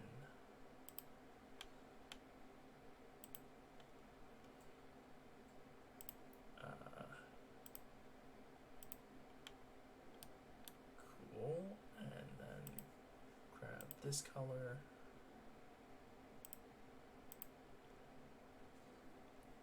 Cool. Now let me go to the map, grab the base layer color,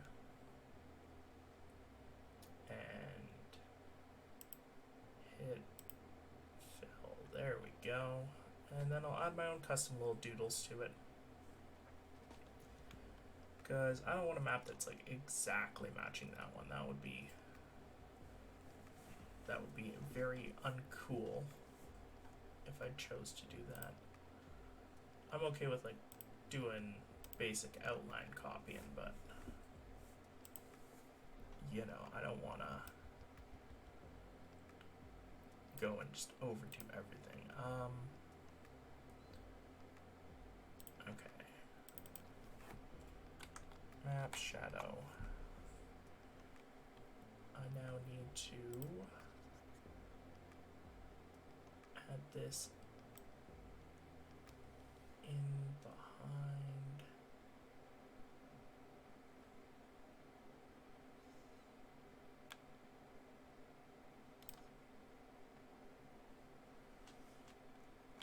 Dope. Now just fill this in. Adding a bit of, you know, actual values. There we go. Nice, nice, nice.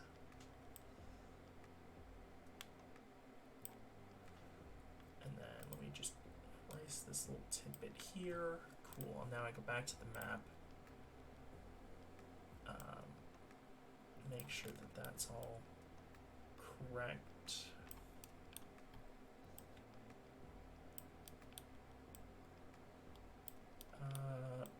Okay, cool. And this is going nicely.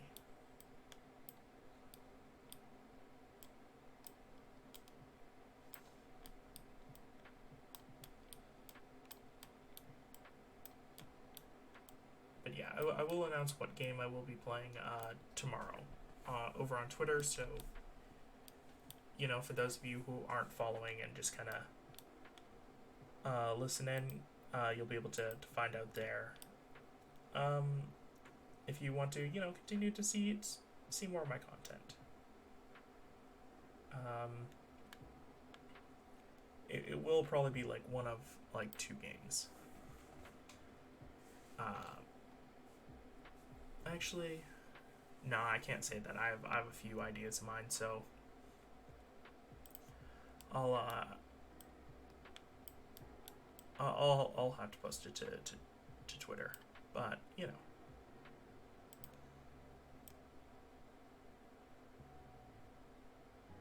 I'm happy for those of you who have, like, you know, stuck with me throughout this art stuff, and witnessed my little bit of growth as an artist over this time period. happy that you've been here and gotten to see this. It's been very cool to do. So yeah, let me get that. Just make it a little bit darker now because I'm gonna be putting it in as a shadow. And then where is the one that I used? This.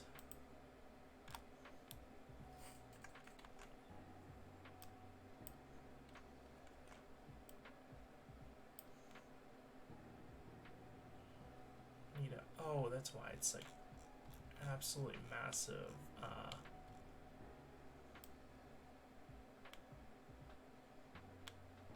There we go. Just that way there's some behind it. It doesn't feel empty. Cool. Okay, that's all good. Cool. And now for the map, let me get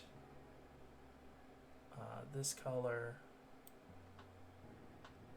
make it a little bit darker, and do the bit of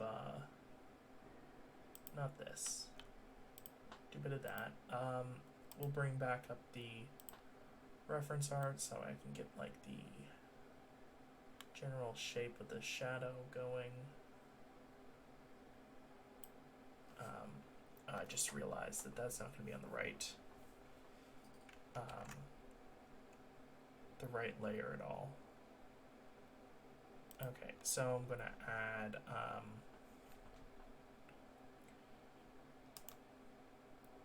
add one above this. Dagger. Actually, I don't know why I didn't just do DS. Dagger shadow. Because technically this is going to be a part of the dagger shadow.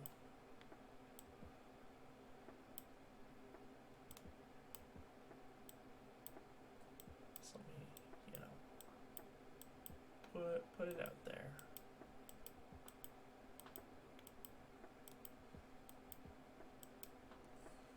Cool. And then this is the blade. So let's just borrow from it a little bit here and then go along like that. That should be good. And then everything else, yeah. I'll add the map details. Let me just snag the color.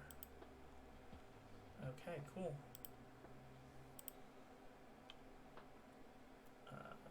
Cool. So let's drop the pixel size down to 2. Do a little that thing. Nice. Then grab this. Switch it over to dagger shadow layer. Make it all look good. Cool. And then yeah, back over to this. Let's make a bit of a squiggly bit here. Let's add another island. There. Let's add, let's say, a territory of the map, like over here.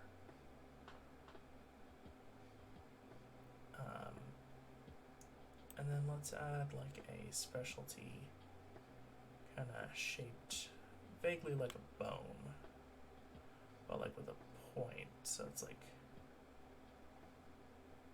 that. Nah, not really vibing with that.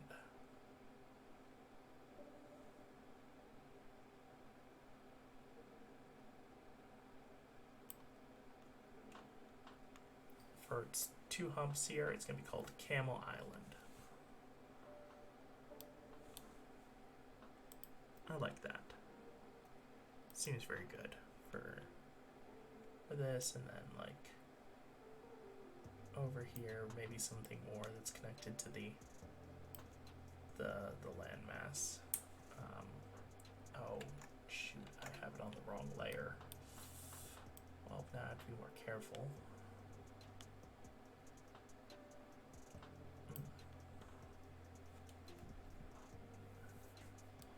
Okay, I like those few little things. Okay, cool. So this is gonna change up the dynamic a little bit, and I feel like, you know, it's a good place to call it a stream. Head to the I'll save it, make sure that I save before I accidentally lose it. Yes, place that. Cool. Oh wait, no, I did not do the thing where it's supposed to be PNG. So let's replace the one that already exists. Cool. There we go. That's exactly what I was looking for. Nice. So yeah, now it's got a little bit more life to the room. You got the bookshelf. You got the dagger stabbed into the wall. It's looking good. So yeah, now I'll head over to the ending screen. Oh my God! Wait, did it replace it? Let me just. Did it replace? Oh my God! It replaced it in my thing. Oh, I'm a genius. Hey, let's go. Luckiest genius moment ever. Right at the end of the stream. Well, it has been 4 hours. But thank you to all 7 of you who were listening in, and who came and went as the stream went on. Tomorrow, doing gaming. Excited to do something a little bit different. But yeah, thank you guys for showing up. I hope you have a wonderful evening or a wonderful rest of your day wherever you are in the world. Bye.